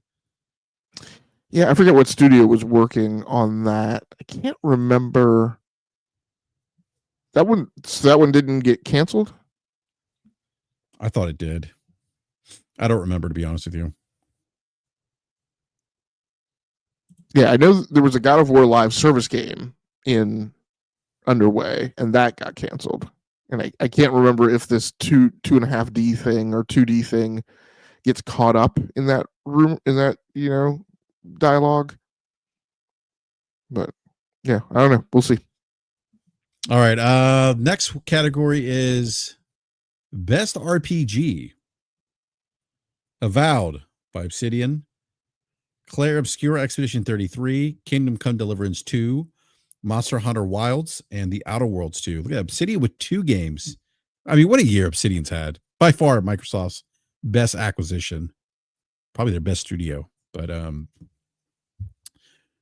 right, Logic, which one did you vote for, and who do you think is going to win?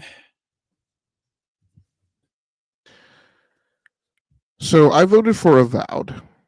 It's Cap. And I voted from GOTY down.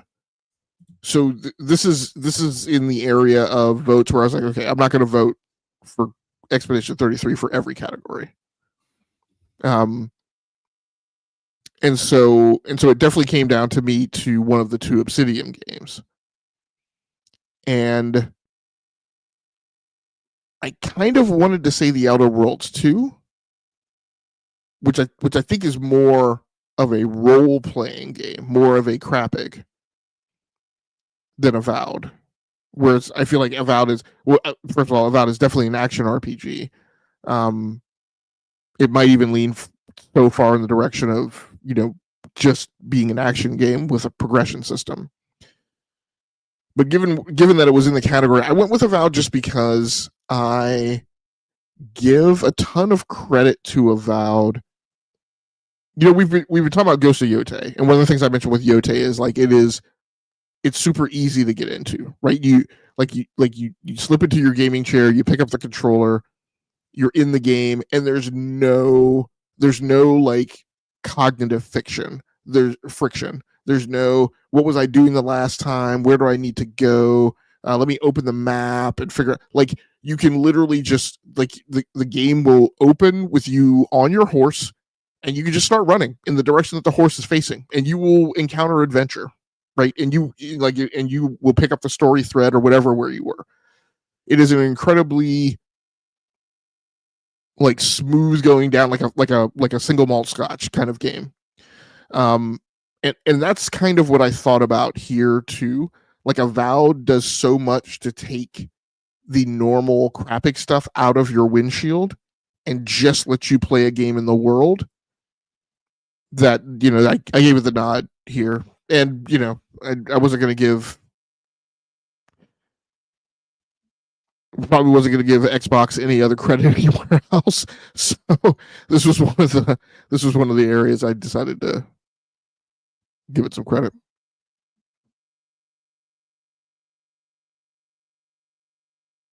I as far as which will win, Yeah.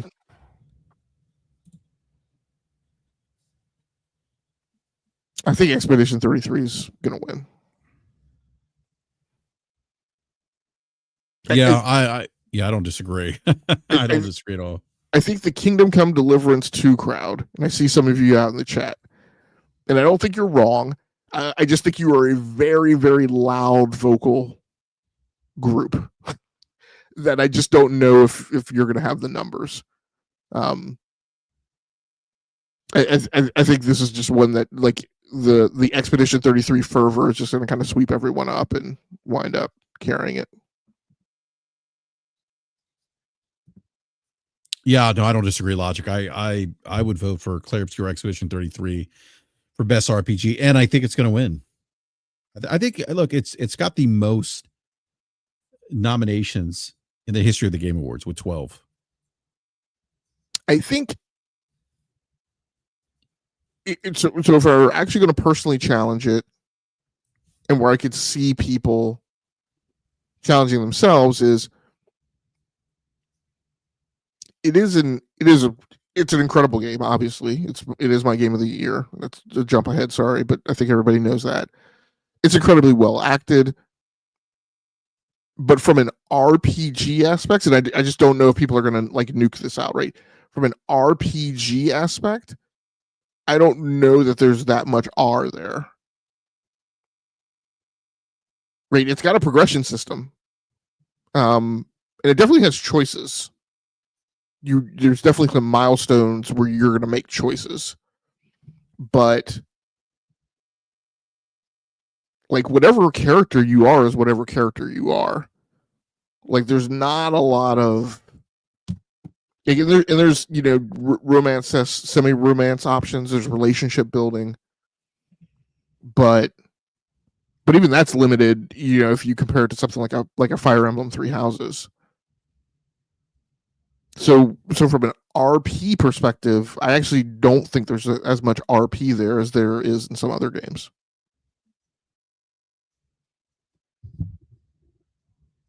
Yeah, I can see that perspective. Doesn't have like deep character customization. I still think it's going to win, though. Yeah, no, I don't disagree.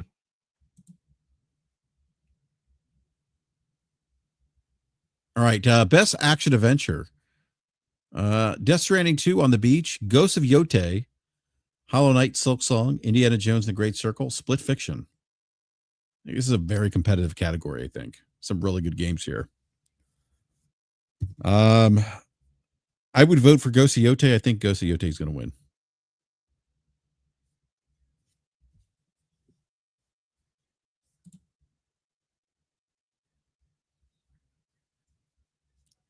What did you vote for, Logic?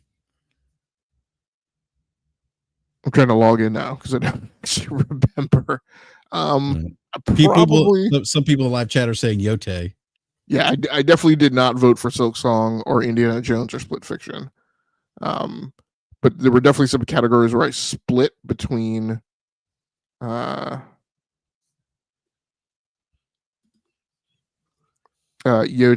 and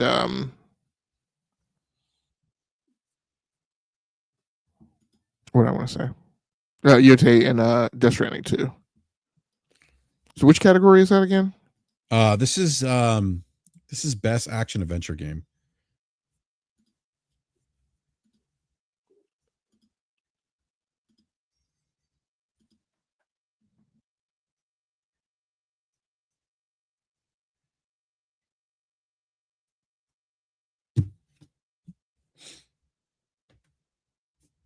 Yeah, I did vote Yote.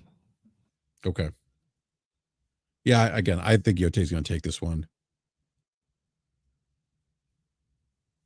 I mean, by the way, you look at like all the nominees that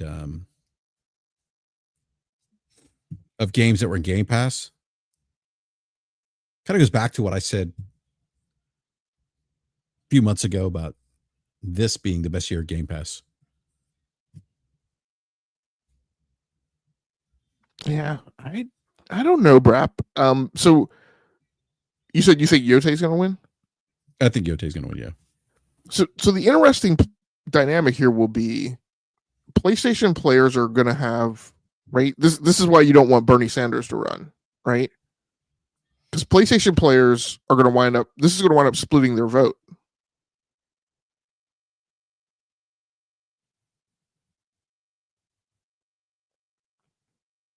And so I wonder. I think there's a good chance for Silksong to win this,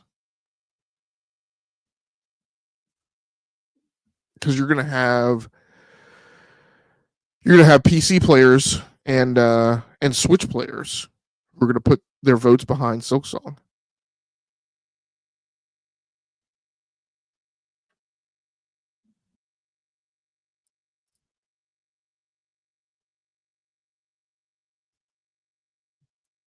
So you think that PS5 is going to split the vote? They're going to split the vote because of the fans are, at least.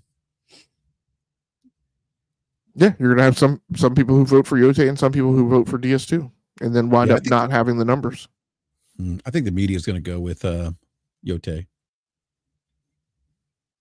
So you're right. I'm thinking about this from the fan base perspective. Sorry. Yeah. No, I know, but I think some people in the chat are saying Yote. Game Leader said Yote.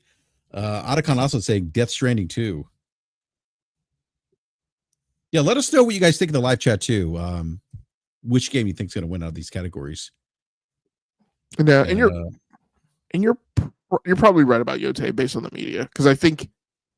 Well, actually, no, I don't know, because I think I would lean more towards Death Stranding 2. I think I want to say, I think what I've seen from the media is that people feel like people feel like Death Stranding 2 went far enough from Death Stranding to be seen as an improvement. And even though there are some people who feel like Yote definitely improves on Tsushima, I've also seen a lot of the media say, right, Yote is very much more of the same.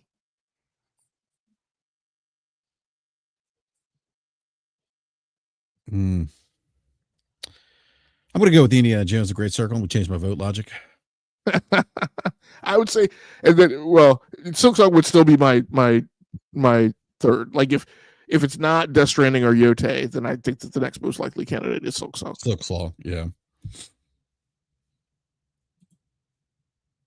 All right, best action game. We have Battlefield 6, Doom: The Dark Ages, Hades 2, Ninja Gaiden 4, Shinobi Art of Vengeance. Another stack category, by the way. I don't know. This one's tough for me. There's a lot of nostalgia here for me with Ninja Gaiden 4 and Shinobi Art of Vengeance. I don't know.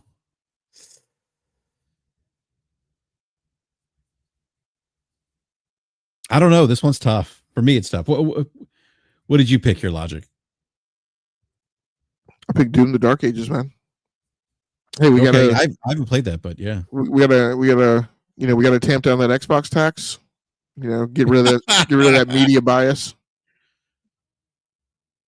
Yeah, I could see some of the Microsoft published games. I could see them winning a couple of categories. I mean, like I said, I think this is the amount of Microsoft Studios nominations this year. I think it's very impressive. Even though they were not nominated again, Game of the Year, they had a lot of nominations, and I think that goes back to what I said earlier about Game Pass. I think this has been best year of Game Pass. But I don't know. This one's tough. I mean, I had to flip a coin. I don't know. This is tough. I played Hades 2, but again, nostalgia, the Ninja Gaiden and Shinobi. If I'm thinking action, just like pure mayhem action, probably Ninja Gaiden 4. But was Ninja Gaiden 4 seen as an improvement over past Ninja Gaidens? It's a bit different. I mean, yes, okay. I think one of the issues I had with previous Ninja Gaidens was the camera. That's not as much of an issue as it in Gaiden 4. Now, but visually speaking, Gaiden 4 looks like a last gen game. But the game does a really good job of blending some of the, mechanics of Team Ninja and Platinum. But if I think like of an action game, right, a game that has a lot of action, and I would go Ninja Gaiden 4 here, based on the games that I've played on this list. I haven't played Doom: The Dark Ages, but I would go Ninja Gaiden 4.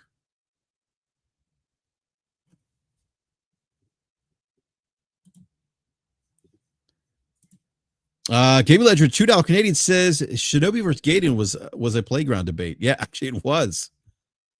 It really was. And this is why it's tough for me to pick.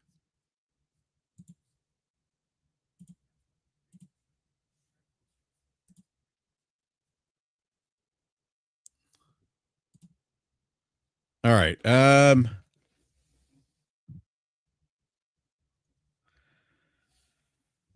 Let's see here. All right, let's go. Logic had to step away. Let's go to best VR AR: Alien Rogue Incursion, Arcane Age, Ghost Town, Marvel's Deadpool VR, and Midnight Walk. Now, I've not played VR in forever, so I really can't comment on these games. Anyone in the chat who's played in these VR games, please let us know. What your thoughts are in this on this category here.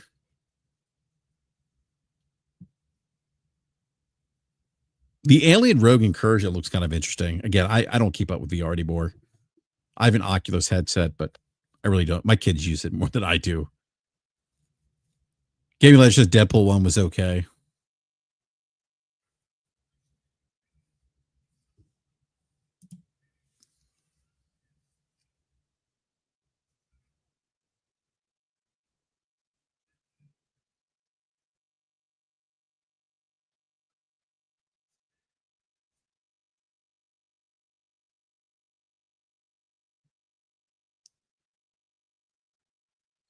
All right, let's go to best mobile game.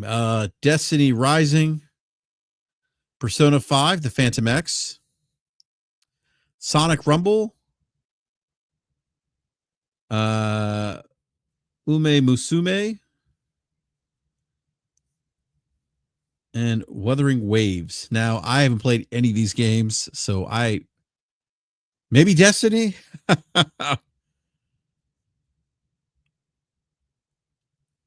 I have seen my kids play Sonic Rumble, though.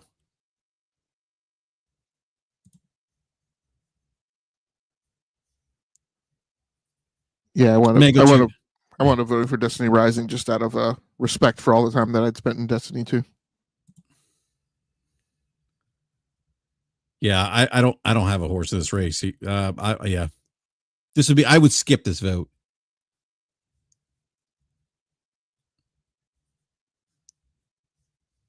All right, let's go to Logic. Did you play any of the VR games? Best VR AR category? No. Okay, I was going to go back to that. All right, here we go. Best debut indie game: Blueprints, which got really great reviews. Clear Obscure Expedition 33, Despolate, and Dispatch.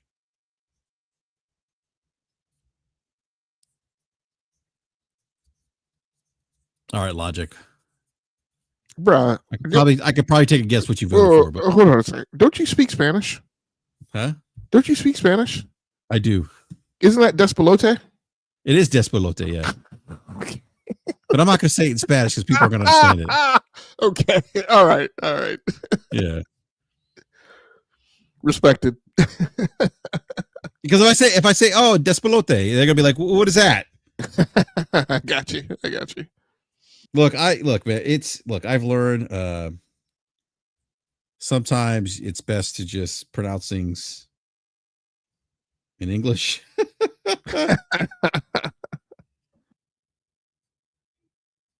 Yeah, I voted for Blueprints in this one. And I know I made the comment about like Dispatch to get some love, but and for those wondering what Despolote means, it just means like chaos. So, but yeah, go ahead. Yeah, but this one I was like, same thing. Like you said, like I know this one got like super high reviews. And it's in its debut, right? The category is debut indie game, and so I felt like while Dispatch is a sweetheart game, I feel like from the topics of like game design, um, I feel like Blueprints did more to move that needle for indies than Dispatch did, but I could be wrong. I gave the nod to a game that I felt was based more on mechanics than the narrative and the storytelling. I'm sorry, you went with Blueprints? Yes. Yep. Okay. For this one, I would vote for Dispatch, having just completed it, for its great storytelling, characters. I mean, it was again fan of the Telltale games. It's one of my favorite games this year. I'm actually gonna go back and play it again. Yeah, so I would go with Dispatch here for this one. It's tough though because Clair Obscur Expedition 33 is so good. Yeah, this was again in my categories of like where I was like, okay, I'm not giving everything to Clair Obscur.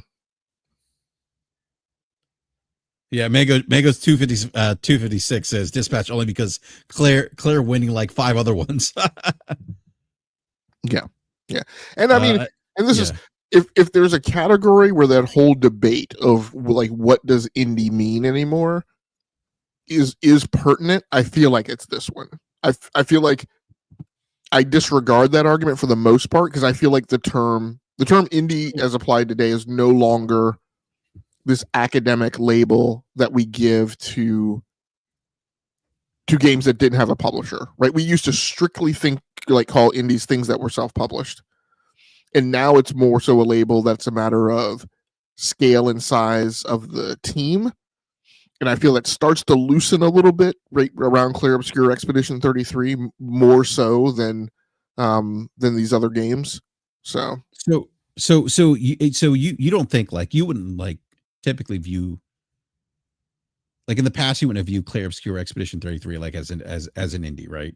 In the past, under the way we use that term in the strict academic sense of the term, Clair Obscur would not be called an indie. Yeah, I don't disagree with you. I would look at Despelote as like an indie.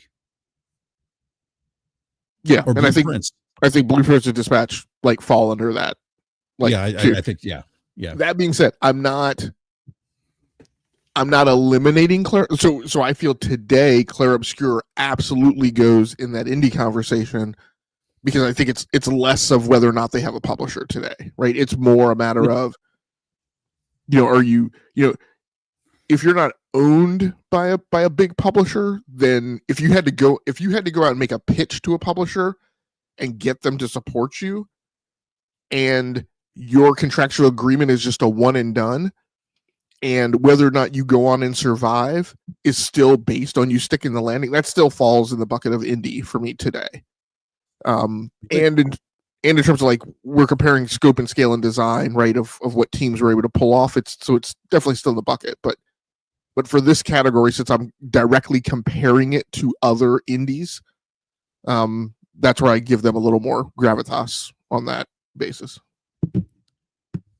Yeah, I was going to ask you about scale scope of game design, and I guess like when I looked at indies, when I if I go back to like previous award shows, like I wouldn't consider Clair Obscur Expedition 33 because it looks more of and plays more of a like a AAA game than it does like a Blueprints, right? Or Despelote or Dispatch or I'm trying to think of some of the other indie titles that I played in the past. What's the game? Oh shit. I can't remember now.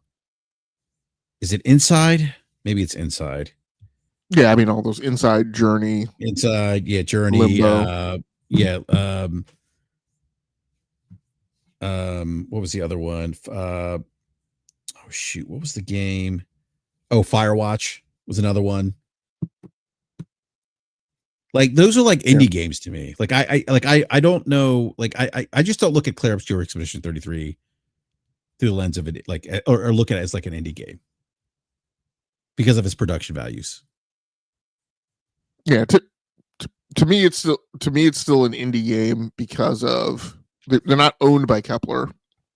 Yeah, they had to go make a pitch to Kepler, and it's not like EA and Hazelight, right, where there's some long term, right, like relationship between the two of them. So I feel like Sandfall was still very much right at risk, even though they had a little bit of a buffer. But it's a very subjective thing on where you slide that scale. Yeah. All right.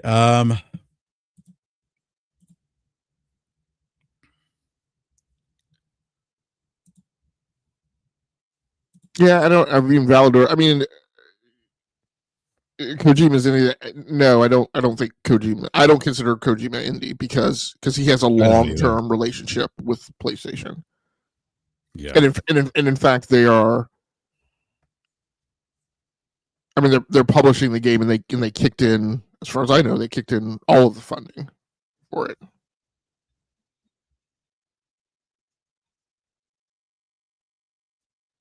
You're talking about Sony did.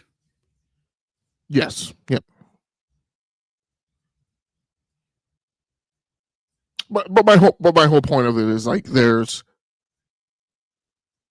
totally agree with saying 33 is closer to Death Stranding 2 than I don't like this is not a religious pillar that I'm standing on. Like it's very subjective. It's probably also very, very much colored and shaded by your personal experience in the history of gaming, right? Like depending on how long you've been, right? Because I mean, let's go back in time. There used to be kind of I shouldn't say there's no such thing as an indie. We didn't necessarily discuss that difference, right, until we hit a point where there was such a vast chasm between the funding that was typically associated, right, with an indie, and really until we got to this point where the democratization of software development became such that like a one-person team could make a video game. So yeah, I'm not religious about it. It's just my personal stance. I would say where I am religious about it is I think there are some people who make a very huge deal about what is an indie and what is not, and that is more so than anything what I am saying. I'm saying I am not right. This is not a religion for me. For some people, it is. For some people in the gaming community, right? It's like a vicious fight. Like if that's not indie. That's right not indie. Yeah. It's like it's all subjective depending on how we all look at it. All right. Then we have best independent game. We have Absalom, Ball Pit, Blueprints, Clair Obscur Expedition 33, and Hades 2. And I'm sorry, and Hollow Knight Silk Song. I can see Hollow Knight winning this one. Which one did you vote for, Logic? I voted for Silk Song. Okay. Yeah, I don't know. Clair Obscur just seems out of place here for indie. All right, let's go to best community support. Baldur's Gate 3. Well, I just want to go back to that. Like, so, and I get what you're saying, but I'm like, this is an example of where that runs into problems. Because Ball Pit is published by Devolver Digital. Yes. So it's not a self-published game. So I don't know. But I say that with Clair Expedition just because of the like you talk about, like the scale scope of the game, the design of the game, right? And it feeling more of a AAA game than an indie game. Yeah, and that's where I feel like Logic could actually start pushing in the opposite direction, right? Then you say, well, they should get a nod because of what they accomplished. There's gonna be so much salt. There's gonna be so much salt with them because if they win indies at the best indie game or best indie debut, one of these two categories, I could see people being upset. Oh yeah, because they did get a lot of help from Kepler, right? It's not it's not a 1 to 5 person development team, right, making a video game in their garage with chip tunes for music, right? I mean, they got a lot of help. I'm like, look, you know, Lorient Star doesn't, like, there are YouTube videos of that of the orchestration, right, of the soundtrack on a soundstage. Soundstages cost money. I'm sure Kepler Interactive does not own their own soundstage, right? So that was paid for. So like those are the types of things that will, get them a lot of salt. I still think it's incredible. I don't disagree. So I still think it's incredible what they accomplished, though. I agree. I agree 110%. All right, best community support. We have recognize the game for outstanding community support, transparency, and responsiveness, inclusive of social media activity and game updates, patches. Baldur's Gate 3, what a great game. Still my favorite game of the gen. Final Fantasy. Final Fantasy 16, Fortnite, Helldivers 2, and No Man's Sky. I can kind of see I don't know. I can see No Man's Sky maybe winning this because the amount of work that Hello Games has done for this game, or Fortnite, considering its popularity and the fact that they continue to iterate on the game and have with all the new seasons and everything. I don't know. Which one did you vote for here, Logic? I voted for Helldivers 2. And I will readily admit it could definitely be argued that I did that. That's their Denzel award. Because I always say Denzel got his. What did he get his Oscar for? Training Day, and I always assert that's not his best movie. That's not his greatest movie. He got it for all the numbers of years that he should have won an Oscar, right? And so he got the sympathy Oscar that year. Which, if you follow actors, that happens often. That they often will get an award like in a year that they did not do their best movie because the Academy feels bad about all the times they should have given it to them. So that's So I'm giving it to Helldivers 2, arguably maybe for that reason, but just because Arrowhead is carrying a lot of water, for a multiplayer game that has gone very big, and has broken that veil that you and I often talk about, and that I often talk about with Slow-Mo, and lots of others, that like you can't say that a multiplayer game is worth its salt, right, until the second content drop, right, second seasonal content drop. And then you can start seeing whether or not it really has staying power, and if the rest of it was just honeymoon. And Helldivers 2 has absolutely pierced that veil. So they're carrying a lot of water, and they're they're still an independent studio. And yes, they're getting support from SIE, but at the end of the day, they're an independent studio. They're not getting, as far as I can tell, they're not getting. I don't know that they're getting a huge amount of like labor support. And I know they're probably like still getting some funding, but.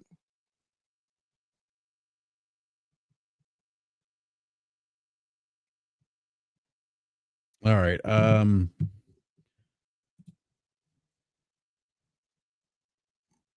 Best ongoing: Final Fantasy 16, Fortnite, Helldivers 2, Marvel Rivals, No Man's Sky. Why? I feel like some of these categories are a bit, I don't know, redundant. But it's also weird, like how are you in best community to support but not in best ongoing? Like it almost seems like they should be together. Yeah. Or there should be more overlap than I think Yeah. No. Yeah. I mean, actually, the categories are exactly the same except for Marvel Rivals, right? Yeah, that's the only one. That's the only game that's new. I don't know, Logic. I don't have a dog in this fight. If I had to vote, I'd probably vote for Fortnite. Yeah, this one I did give to No Man's Sky. Okay. Yeah, I mean, Hello Games has done an amazing job with this game. If you remember the rough launch that it had, and they went radio silent for a while. Oh yeah, it's one of the most impressive comeback stories ever. But what kills me about today is the dude still drops new content, and still drops and when he drops new content, it's like bonga content. It's not like, oh, I put a new ship in the game. Yeah, you have a new spacesuit. Yeah, I mean, it's huge content. Like provides like several hours of entertainment. And he just drops it nonchalantly, like it wasn't some big effort, you know. Super impressive. And he and his team are now doing that while they are working on another game. And so while they're working on this other game, which now, because of the way No Man's Sky debuted, you've got to be much more controlled, much more hyper specific, and you have to stick to like you can't do with that game what happened with No Man's Sky. And I think he's not publishing that game with Sony, because quite honestly, in my opinion, part of what happened with No Man's Sky was that Sony oversold it. So yeah, so it's pretty impressive how the company's going. All right.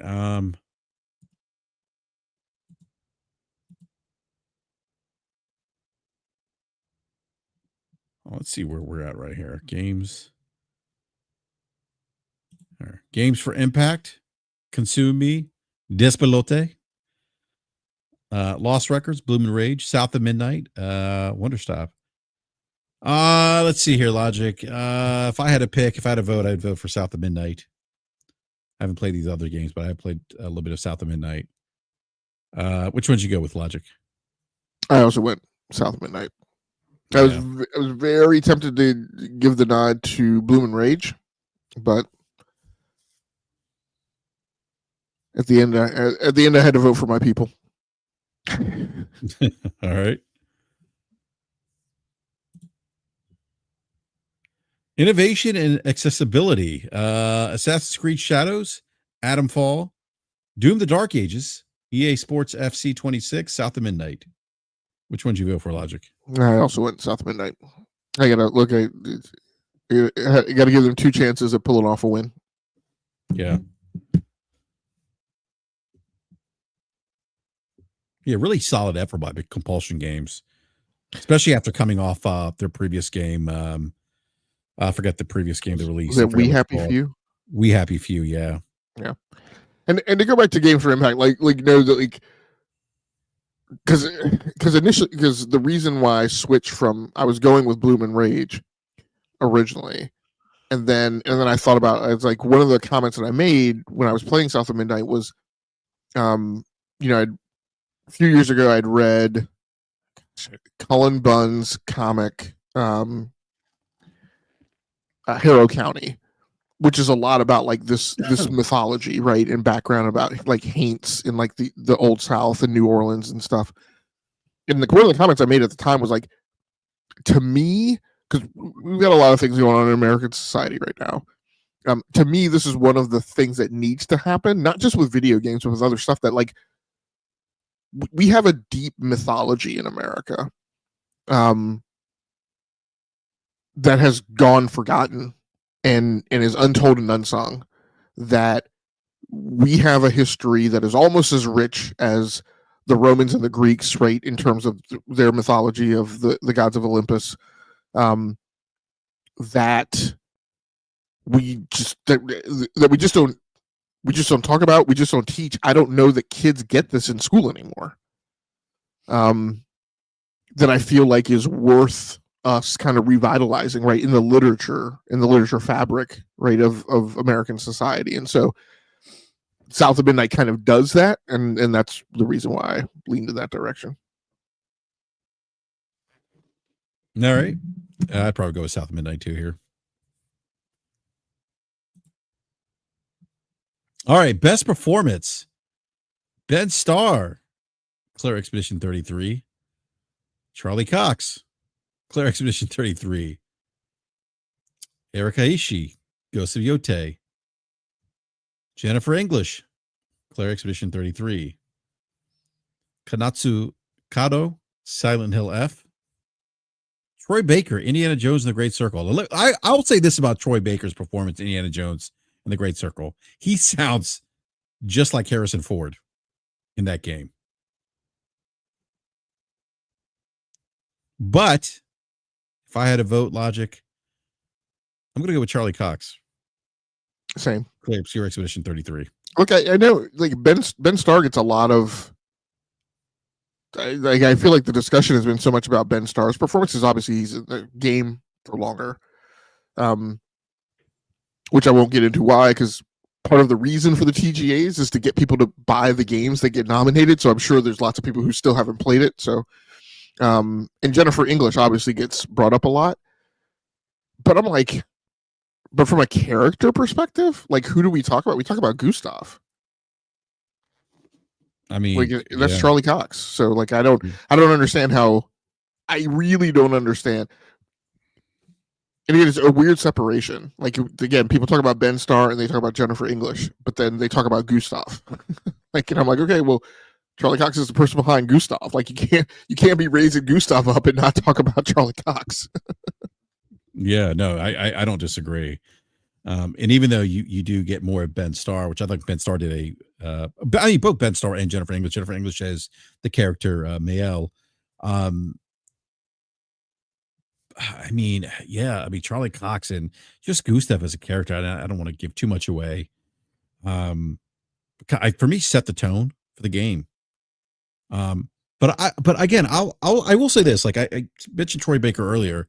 I mean, Troy Baker's super talented. I mean, if you listen to him in The Last of Us, and then listening to him and like for me to go from Indiana Jones and then play Death Stranding 2, which he's Higgs. Like he nails like Harrison Ford's like Indiana Jones like to a T. It's really, I mean, if you haven't played Indiana Jones and you watch the movies and you listen to Troy Baker voice Indiana, I mean, he sounds just like Harrison Ford. It's crazy. But yeah, I'm with you, Logic Charlie Cox on this one. Yeah, he should definitely get a Lifetime Achievement Award at some point. You know, Troy Baker? Yeah.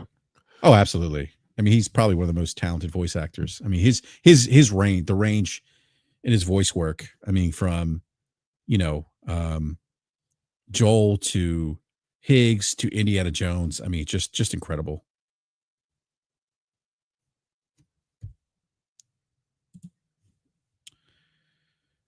All right. Best audio design.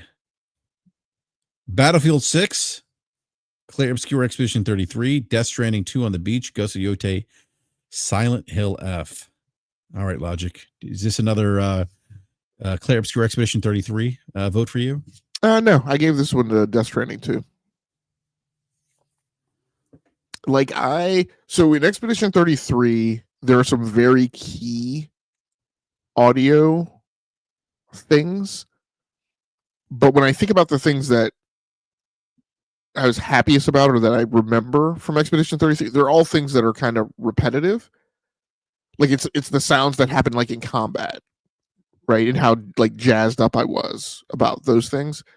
But then when I really think about audio design and I think about all of like the just weird things that there are in Death Stranding 2, like just some of like the monsters and scenes and characters that just have like gross like sucking squishy sounds associated with them, and then just how some of the ambient noise sounds like when you're out like in the world, those types of things. I feel like those at the end of the day, the audio design of Death Stranding 2 is more complex and sophisticated, and so that's why I gave it the nod.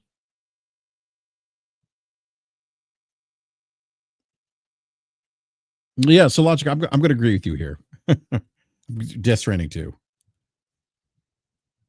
For the reasons you just mentioned. Like from the BTs to when you counter some of the bosses to the like even like the soundtrack we talked about earlier, right? When you are traversing to a different part of the map and then you get like that theme music.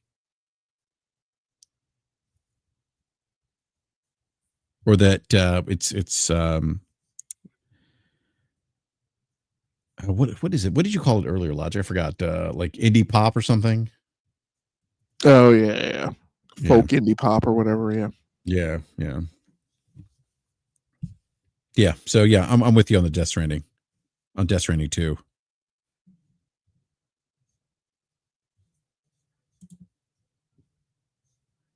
All right, best score in music. Christopher Larkin, Hollow Knight Song. Darren Korb, Hades 2.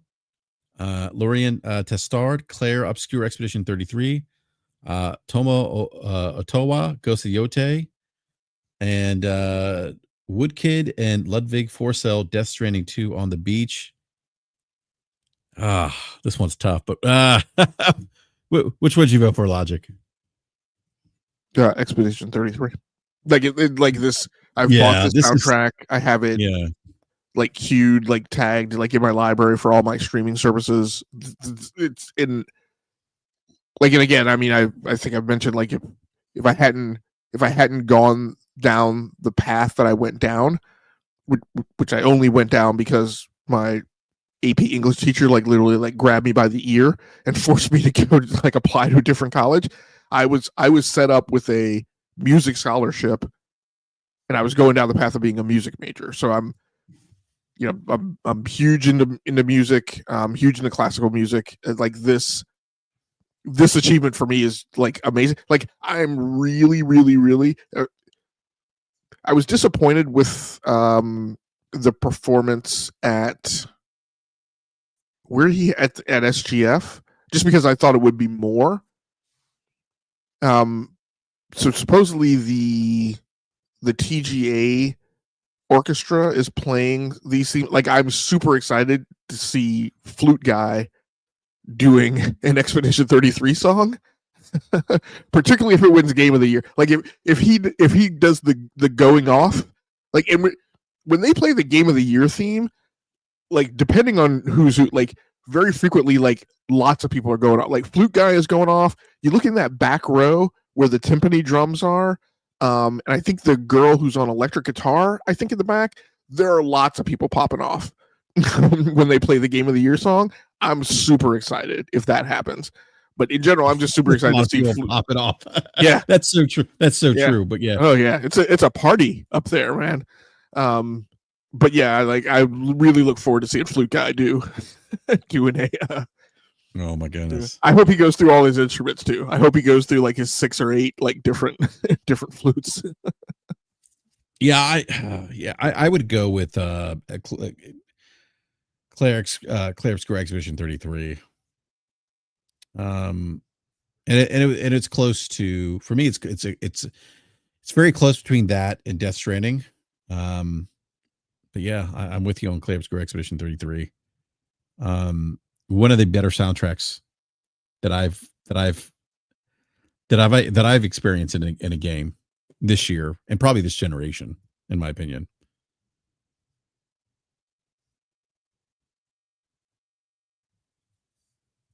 All right, let me go to next category here. Best art direction. We have Claire Obscura Expedition 33, Death Stranding 2, Ghost of Yote, Hades 2, Hollow Knight, Silk Song. All right, Logic. Is this another Claire Obscura Expedition 33 vote for you? I used the nod to Yote. Let me ask you, Lee, what about, we haven't talked about snubs, but what about South of Midnight? Yeah, just before we go down that path, I will say when we talk about snubs, Arc Raiders not getting a nom for audio design. Yes, yeah, I was about to say that. Yeah, Arc Raiders. I was surprised. Arc Raiders has great audio design. But yeah, go ahead. Yeah. I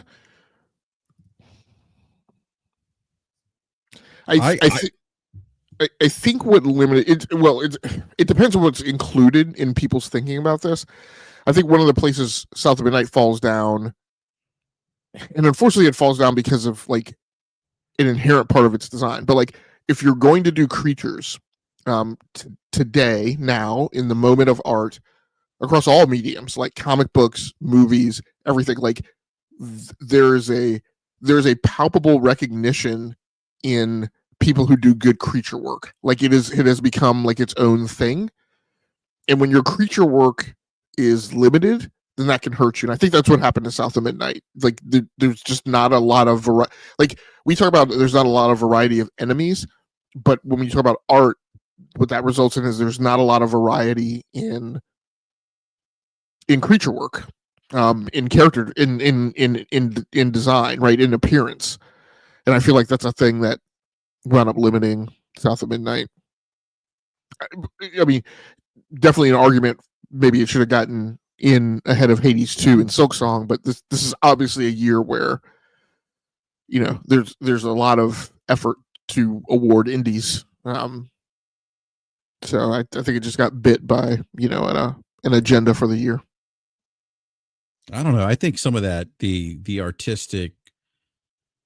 I don't know what am I trying to say here. I think for South of Midnight, I get what you're saying with the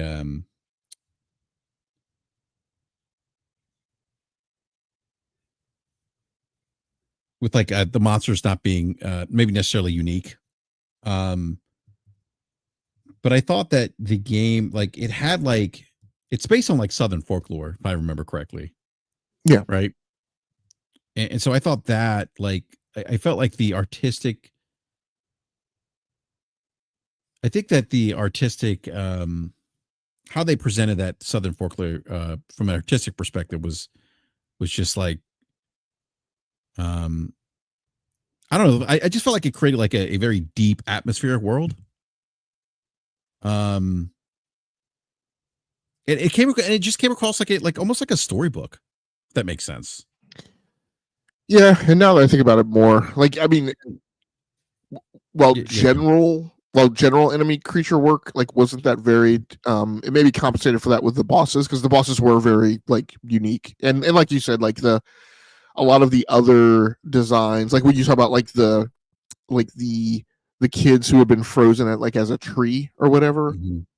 Like you look at the things like that are unique, and that goes back to what I was saying before about like the mythology, right? Because all those are based on actual like myths and legends from the Deep South. Yeah, and it didn't have that like it didn't have like those hyper realistic visuals like Death Stranding has or Ghost of Yotei. It had kind of a I thought a very, very charming artistic design to it. Yeah, I mean, I'll stick with very lend well for the game. Yeah, I'll stick with that. I don't know that both Hades 2 and Silksong should be in here ahead of South of Midnight. Yeah. Yeah, I don't disagree with you. I thought South of Midnight should have been here. I thought that's one game that got snubbed. I thought it was I thought like its visual presentation I thought was very unique. And I just don't like Ghost of Yotei, beautiful game, but I wouldn't be like, oh, it's very unique in its presentation compared to South of Midnight. I would say if we're gonna bump somebody, I would bump Hades 2 and Hollow Knight Silksong. What I appreciate about Yotei is well, it's funny because I'm saying this while it's in a category with Expedition 33. Yotei is like a canvas. It's like a living painting, right? That you're looking at as you're going across the world and as you're in living in the story. I also give it a nod for just, and again, I'm not Japanese, so I don't know that it's historically accurate, but it feels like costuming and stuff is historically accurate. Along with like portrayal of the backgrounds and some of the buildings and things like that. So no, it has some very beautiful landscapes, like absolutely. And its use of lightings like at nighttime, right? It's like really good, but yeah, I don't know. And the in the intricate artwork, like on in the differentiation of the weapons, like especially the katanas that you find all over the landscape, things like that. I don't know. All right. I don't know which one I don't know which one I would vote for here.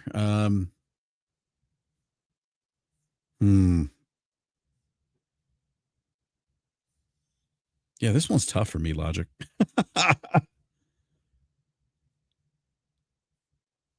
don't know.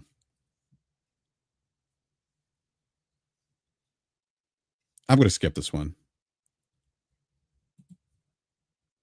All right. Best narrative: Claire Obscura, Expedition 33, Death Stranding 2, Ghost of Yotei, Kingdom Come Deliverance 2, Silent Hill F. Is this another Claire Obscura Expedition 33 vote for you, Logic? Yes. Yep. Yeah. For me too. Don't get me wrong. Death Stranding 2, Ghost of Yotei.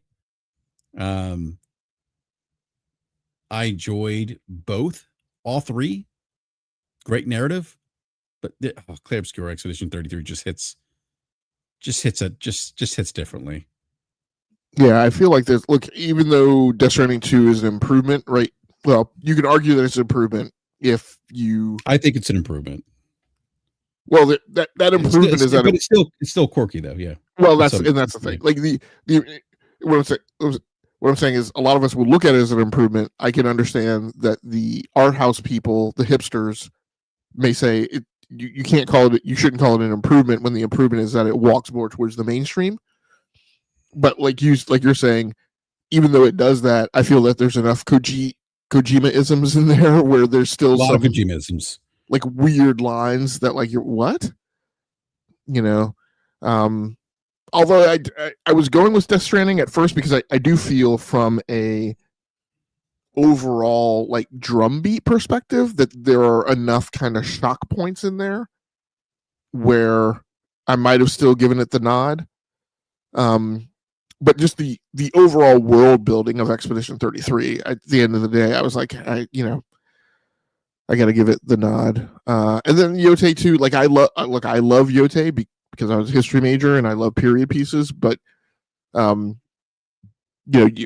dialogue at the end of the day feels a little more predictable to me, and like lives within a box.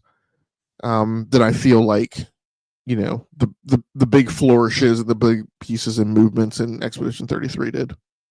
I almost didn't vote for it because I do feel like towards the end game, there's a lot of things that Renoir says that I feel like, okay, like I get it. I understand what his philosophy are because he's like literally beat it into my head because I feel like I've heard variations of this line like a half dozen times. But at the end of the day, I came back to going ahead and voting with it. Yeah, I for me, it's Clair Expedition. Yeah, for me, it's Clair Obscur Expedition 33. I mean, just the emotional hook, the immediate emotional hook of the game, right? Like when you're immediately like introduced to Gamage, and and then when you oh God, I don't want to spoil anything. I'll just say this just that immediate emotional hook. Like I was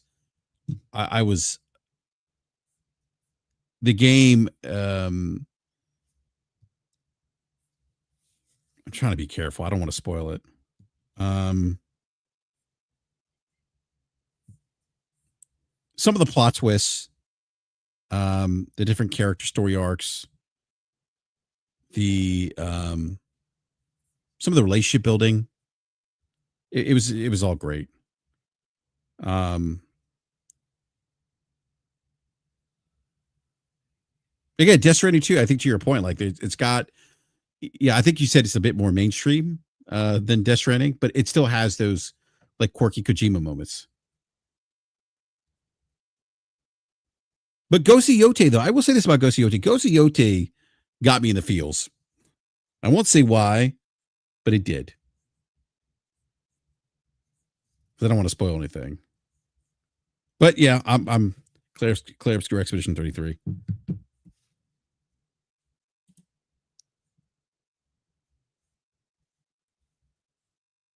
All right, best game direction.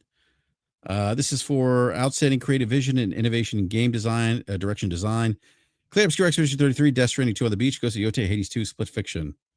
All right, Logic, which one did you vote for? Expedition 33. Yeah, that's gonna get my vote too. That's gonna get my vote too.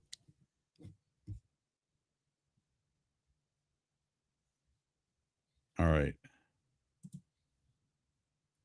All right, here we go. Final category, Game of the Year.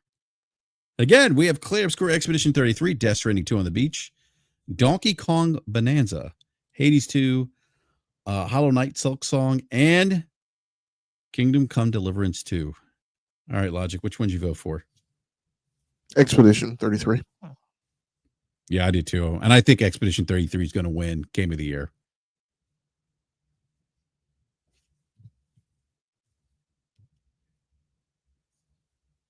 Do you think it's going to win Game of the Year at the award show? Yeah. Look, I mean, look. This is the media voting. Trying to figure out, like, these yokels have been running around for all year talking about, games need to be smaller budget, or we need smaller teams. I'm like, you mofos better not come up here and vote for, Donkey Kong Bonanza, which is backed by Nintendo. When you've been running off at the mouth about, we need smaller games and smaller teams. Then, so that takes you down to Expedition, Hades 2, Silk Song, and Kingdom Come Deliverance 2.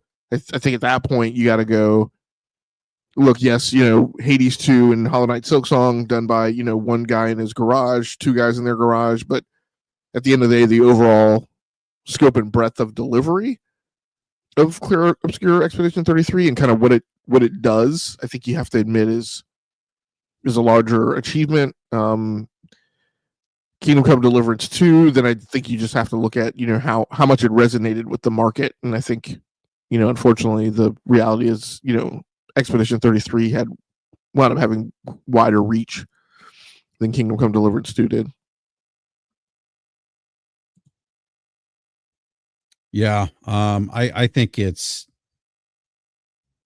I think of Expedition 33. I mean, it's one of those games where when I put down the controller, I find myself processing that experience for days. And to me, when I do that, Logic, that's always a mark of a good game, in my experience. When I'm thinking about the characters, the experience I had, because we talk about like Mael and Gustav and all these unforgettable characters, right? And the relationship building and the choices that you make and the impact your choices have on those characters and the emotional bond you develop with those characters in Clair Obscur Expedition 33. And I don't know about you, but like I like as I'm playing this game, like I kept thinking about the characters. Like I like about survival. Because I formulate this relationship, this bond with these characters. And to me, that's just a mark of great storytelling and great character development. Look, when I played DK Bonanza, it didn't make me think about my kids. It didn't make me think about like, well, let me life choices I might have to make. So it made me so emotional. Didn't have me having like deep philosophical conversations with Morgan and Innate and Hero. It just didn't achieve that that breadth and depth. But could a game be nominated for Game of the Year based on its just gameplay, like its technical gameplay, like its own technical merits, gameplay mechanics, fun factor? I think it can be nominated. I think it is. Well, I mean, like, look, I mean, I pick on DK Bonanza, right? But quite honestly, like DK, Hades 2, and Silksong, really, right? Get into this category on the strength of their game mechanics, right? In the do loop. I mean, Silksong, I think, has some kind of emotional drum beats to it, but like at the end of the day, those three games more so than any like are in here because of their game mechanics. Kingdom Come Deliverance 2 is an immersive sim, and I think it accomplishes that mission of like making you feel immersed in that world as if you are there. So my commentary about DK Bonanza is more so of like I just don't feel like it should have a shadow and a chance of hell of like there being an argument about DK Bonanza being equal to Clair Obscur Expedition 33, or quite honestly, Death Stranding 2. I mean, but do you think these games represent the best of their genres, right? Because you have Clair Obscur Expedition, which kind of action RPG, turn-based RPG, Death Stranding 2, action adventure, Donkey Kong Bonanza, more of a platform, Hades 2, isometric, roguelike, Hollow Knight, Silk Song, indie. I think it's a Souls-like type game.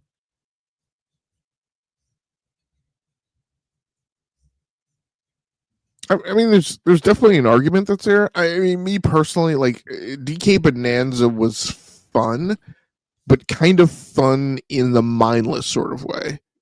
You know, like the fun of DK Bonanza is just like mindlessly digging a hole to China just because. But but when I raise myself out of that haze, right, and I shake myself awake, right, and realize that is the fidget spinner hole that I've fallen into. I say I don't know that. I mean, boss fights are. I don't want to. I don't want to be overly negative about them, but I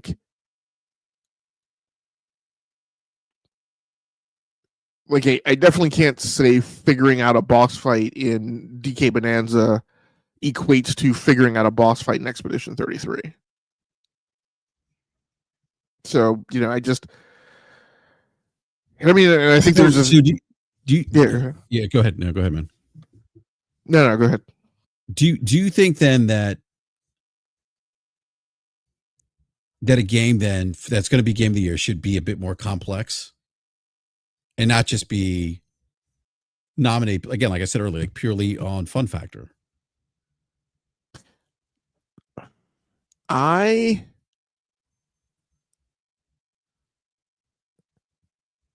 Yeah, I mean, there's a lot of themes here, right? Like I don't look. I've felt for years I don't personally stack platformers up with other games that deliver greater sophistication. Like there's I mean, obviously there's no story and real narrative with Donkey Kong. There's a plot. Um, but there's not there's not really like character development and relationship dynamics and all that type of all that hoopla. And so the question is like, in what you're getting at is can a game that delivers can a game that has a solid identity deliver on the promise of that identity and stick the landing and thereby be nominated and should be held in regard with equal footing with the others. And I would say, sure, that's an argument, but then I would say, well, why don't we have racing games in this category, and why don't we have sports games in this category? Mm-hmm. And so I think I personally feel like if you were going to make that philosophical argument, you would be leaning more in the direction of let's have 6 genre / mechanic categories. Yeah. And then let's have the Game of the Year award be a Super Bowl that takes the winner of each of those subcategories and puts them head to head. And I'm not entirely opposed to that idea. Yeah. That idea makes sense to me. It makes sense to me because that's the very reason I never flip and watch NCAA football for decades. Because I was like, wait, you mean the number 1 and the number 2 team don't always like play each other to determine who's the best? Okay, then why would I bother spending a whole season watching that? So it's interesting. Yeah, no, it's definitely an interesting conversation. You bring up a great point about sports games or racing games, right? That was actually one of the again, Xbox doesn't have a Game of the Year nominee in here, a nomination for Game of the Year, but that was one of the conversations around was it Forza Horizon 5? I think it was. Oh, absolutely. Yeah, that should have got nominated for Game of the Year, got snubbed. And I wonder with Nintendo, like I have seen some people say, this is Nintendo tax. Nintendo's always got to get there always got to be that token Nintendo game that's in there for Game of the Year. Is there another game, Logic, that you think should have been maybe in place of Donkey Kong Bonanza? I mean, I would be fine with obviously GOTY being in there. I wouldn't be entirely opposed to South of Midnight being in here. I'd have to give that some more thought. And that's because I'm not super praising of games like Hades 2 and Silk Song. So yeah, I don't know. Yeah, I would have thought I would have put a Yote in there instead of Donkey Kong Bonanza. I haven't played Donkey Kong Bonanza, but if I had to swap one out, yeah. But then if you look at the Metacritic scores, we talked about this last year. Most of the games that are here that are nominated, right, for Game of the Year have the highest Metacritic scores. Actually, Hades 2 has the highest of all the Metacritic scores in this category. It's currently at 95. Cleric's Your Expedition 33 is at 92. Donkey Kong Bonanza's at 91. Silk Song's at 90. And then you go down to Death Stranding 2, which is at 89.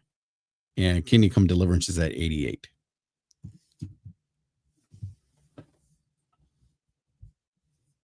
But there are other games in between those games, like Split Fiction is actually tied with Donkey Kong and a 91 Metacritic. Could we make an argument that maybe Split Fiction should be there instead of Donkey Kong Bonanza? I don't know. Maybe. I mean, some people definitely have. Yeah, no, I have seen some people. Yeah.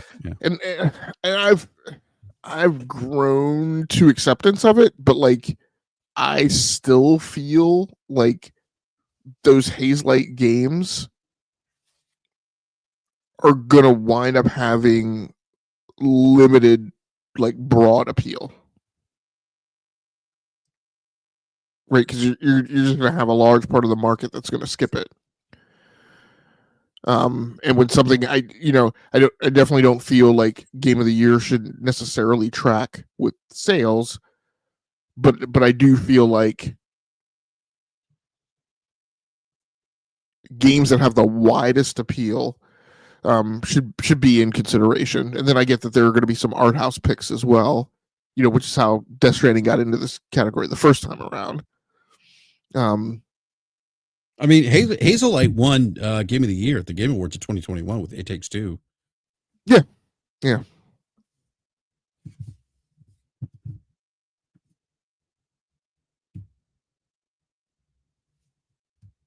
Yeah, I don't know. I always Game of the Year is always the category that gets the most scrutiny. I think of all the categories. I haven't seen this. I don't think maybe it's the algorithm logic, but I haven't seen as many conspiracy theories around the Game Awards as I have in previous years. With people saying that it's that Jeff Keighley's is on the take, which is interesting because Phil Spencer sits on the board. Yeah, I mean, of the Game Awards show. We don't have that going around this year because there are Xbox games and Game Pass games that got nominated. It's like stealing the election, Yeah. The election's only stolen when you lose. When you lose, yeah. Right. Yeah. No, but I always thought that argument was kind of funny because I'm like, you do realize that Phil Spencer sits on the board. So are you saying that Phil Spencer is aware, or this is happening under his watch? like what are we saying here?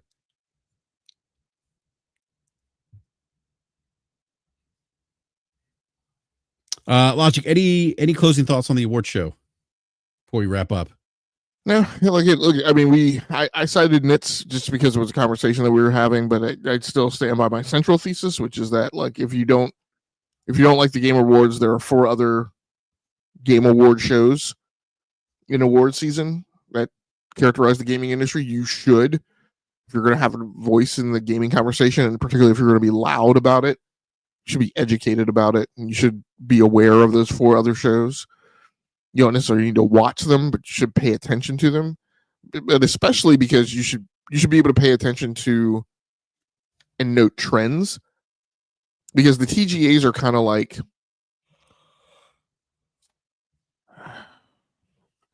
I used to say the MTV Movie Awards. I would say that they're somewhere between the MTV Movie Awards and the Golden Globes.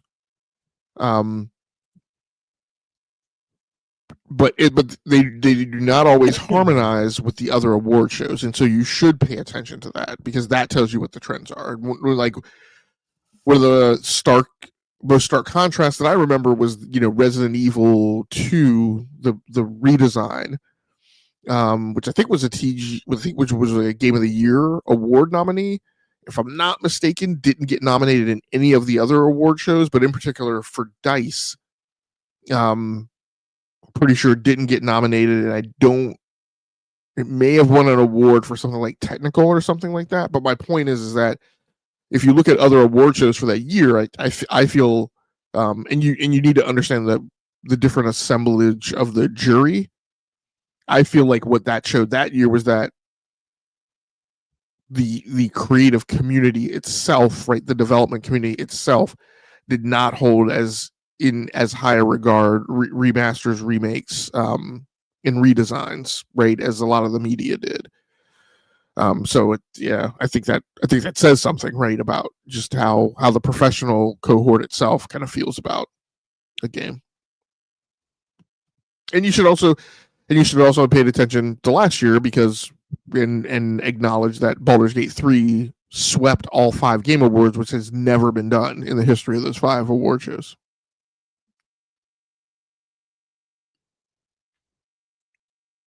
Yeah, please watch the other award shows if you're not happy with the Game Awards. We say this every year. The BAFTAs, DICE, GDC, the Golden Joysticks. Am I missing any others, Logic? No, I think those are the big ones.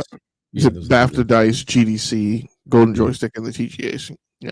Yeah, those. Yeah. And even if you're fine with the TGAs, still watch the other 4 shows or pay attention to the other 4 shows so you're knowledgeable about, what the trends in the gaming industry are. Yeah, I think the trends piece is important, Logic, because I think you get a good snapshot or good idea of some of the trends, especially like when you look at like DICE, GDC. So that's a great point. All right, Logic. Well, that's all we have for topics tonight. Any closing thoughts before we wrap up? No, I don't have any. All right. Well, I want to thank everyone in the live chat for coming by and hanging out this evening. Let us know what you think in the comments section below. Let us know what games you, or let us know what game you think will win Game of the Year. Let us know what you think about some of the other categories, the other nominees in different categories. Let us know what if there are any games you felt were snubbed from a category like Game of the Year or Best Action Adventure Game. But also do us a favor, hit the like button if you're new, consider subscribing, hit the bell notification so you're alerted when we go live. Again, the Game Awards show is December 11th in 21 days. So looking forward to the show. The Game Awards show typically does have some good announcements. So I'm also curious to see what kind of announcement we're going to see, Logic. If we'll see any new game reveals or anything like that, which I'm pretty sure we will, but be interested to see what we see. Or new hardware. Or new hardware, yeah. Which I don't think we'll see. Who knows? You never know. Well, the rumor was that because we didn't get to talk about Seeds right up, right? It wasn't one of the things in there that there would be new hardware coming before the PS6, and so you could theorize that is the handheld, and you could also theorize that that's why you saw the cross-buy badges in the CSS files in the store. Yeah. I don't know if Sony. Sony's awfully quiet. I don't know if Sony, I could be wrong. I don't know if Sony would announce a handheld at the TGAs. I feel like they would save that for their own stage, but maybe they would, and then do something else later on the road. Yeah, we didn't get a chance to get into what Seeds had discussed on Twitter. So I might have to save that for maybe next week or maybe a BRAP rant or something. Yeah, and I haven't thought that thoroughly out. It was just an in the moment thought, because then I have to think about would they throw that out and then cannibalize sales of the portal, or maybe they would end of life the portal. I don't know. In lieu of the PS5 handheld, I don't know. You don't think they'd have portal, and you think that would cannibalize sales of portal? Oh yeah, absolutely. Yeah, I mean maybe. I think maybe. And they always say maybes because I think I would imagine a handheld device for PlayStation is probably going to be north of $400, and then you have the portal, which is $200. Yeah, but what you're going to get is you're going to get competition between the two either way, right? You're going to have some people opt for the lower end one. So I guess the calculus that has to be done is are the people who are buying the lower end one people who were not going to buy the PS5 handheld anyway, and therefore is it better for you to sell a $200 device than not sell anything else? It's the Game Pass argument. Oh my goodness. Hey, are the people who are subscribed to Game Pass gonna play that game when they wouldn't have, and as you get in the bag from Microsoft or the pennies on the dollar, better than you not selling the game? I don't know. I just think it'd be interesting if they did come out with a handle device. And my assumption was that they did that, right? That maybe something like that, if it was performant, right? Like could play your PlayStation games, your library of games that you have in the PlayStation ecosystem,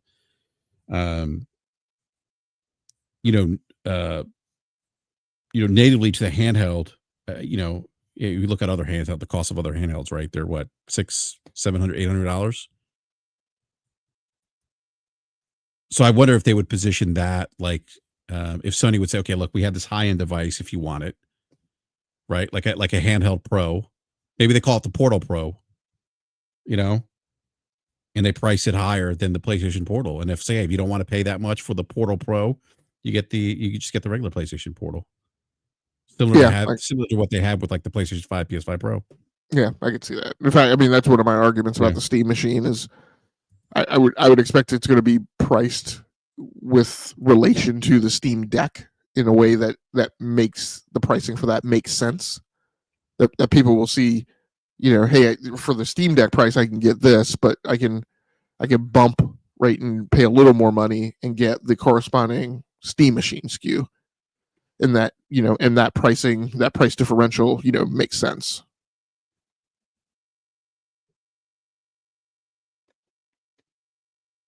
What's the high end Steam machine go for now? Was 500? The high end one is the high Steam Deck. I'm sorry. The high end one is 650, but the 512 gigabyte one, the mid level one, is 550. And that's why I think this thing's going to come up higher than it's probably. I think it's $700. Yeah, I don't know that the low end SKU will be that. But my predictions have been my predictions are. I say that it's a bracket, but it's really not a bracket. I think it's going to be one of two things.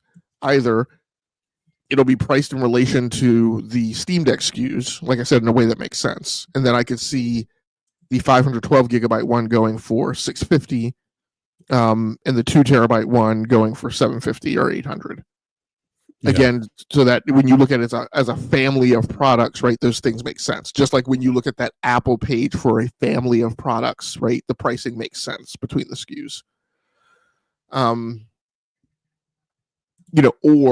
Or it's going to be priced along the lines of mini PCs, and then for a mini PC, what you'll see low end ones that come in around the $6 to $699 price range, and then your higher end ones that knock on the door of NUCs and small form factor, you'll see those in like the $899 to $1099 range, and that's really the alternative that I've considered. Yeah.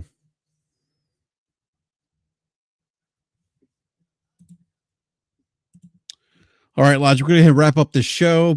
Thank you, everyone in the live chat. Thank you for the super chats as well. Really appreciate the support as always. We'll be back next week at 9 p.m. Eastern time. And want to thank my co-host here, Game Logic. Logic, always a pleasure. Don't know if you want to be found. If you do, let everyone know where they can find you. If not, I completely understand. Leave it up to you, good sir. Yeah, I mean, what I'll say is because we're doing this out of cycle, and I know there's a few regulars here who stop by the show. So enough to keep going this week is tomorrow night instead of Sunday, because when we introduced the Steam machine topic last Sunday, we didn't get to dive into all the details and the granularity. And so we want to do that. We've also had more time to actually play Call of Duty. We hadn't had a chance to do that by last Sunday. So we're going to do enough to keep going tomorrow night at 8:30 p.m. Eastern, and then there will not be a regular show on Sunday. Gotcha. Okay. Now, thank you for sharing that programming note.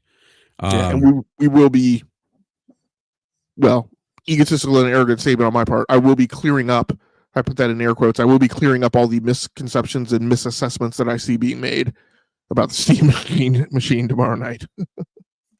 All right, definitely tune in for that then. All right, Logic, thank you again. Always a pleasure. And again, thank you everyone in the live chat for catching us live here. Please hit that like button, leave comments in the comment section below, and we will catch you next time, next week, 9 p.m. Eastern time, Wednesday night. See you then. Thank you.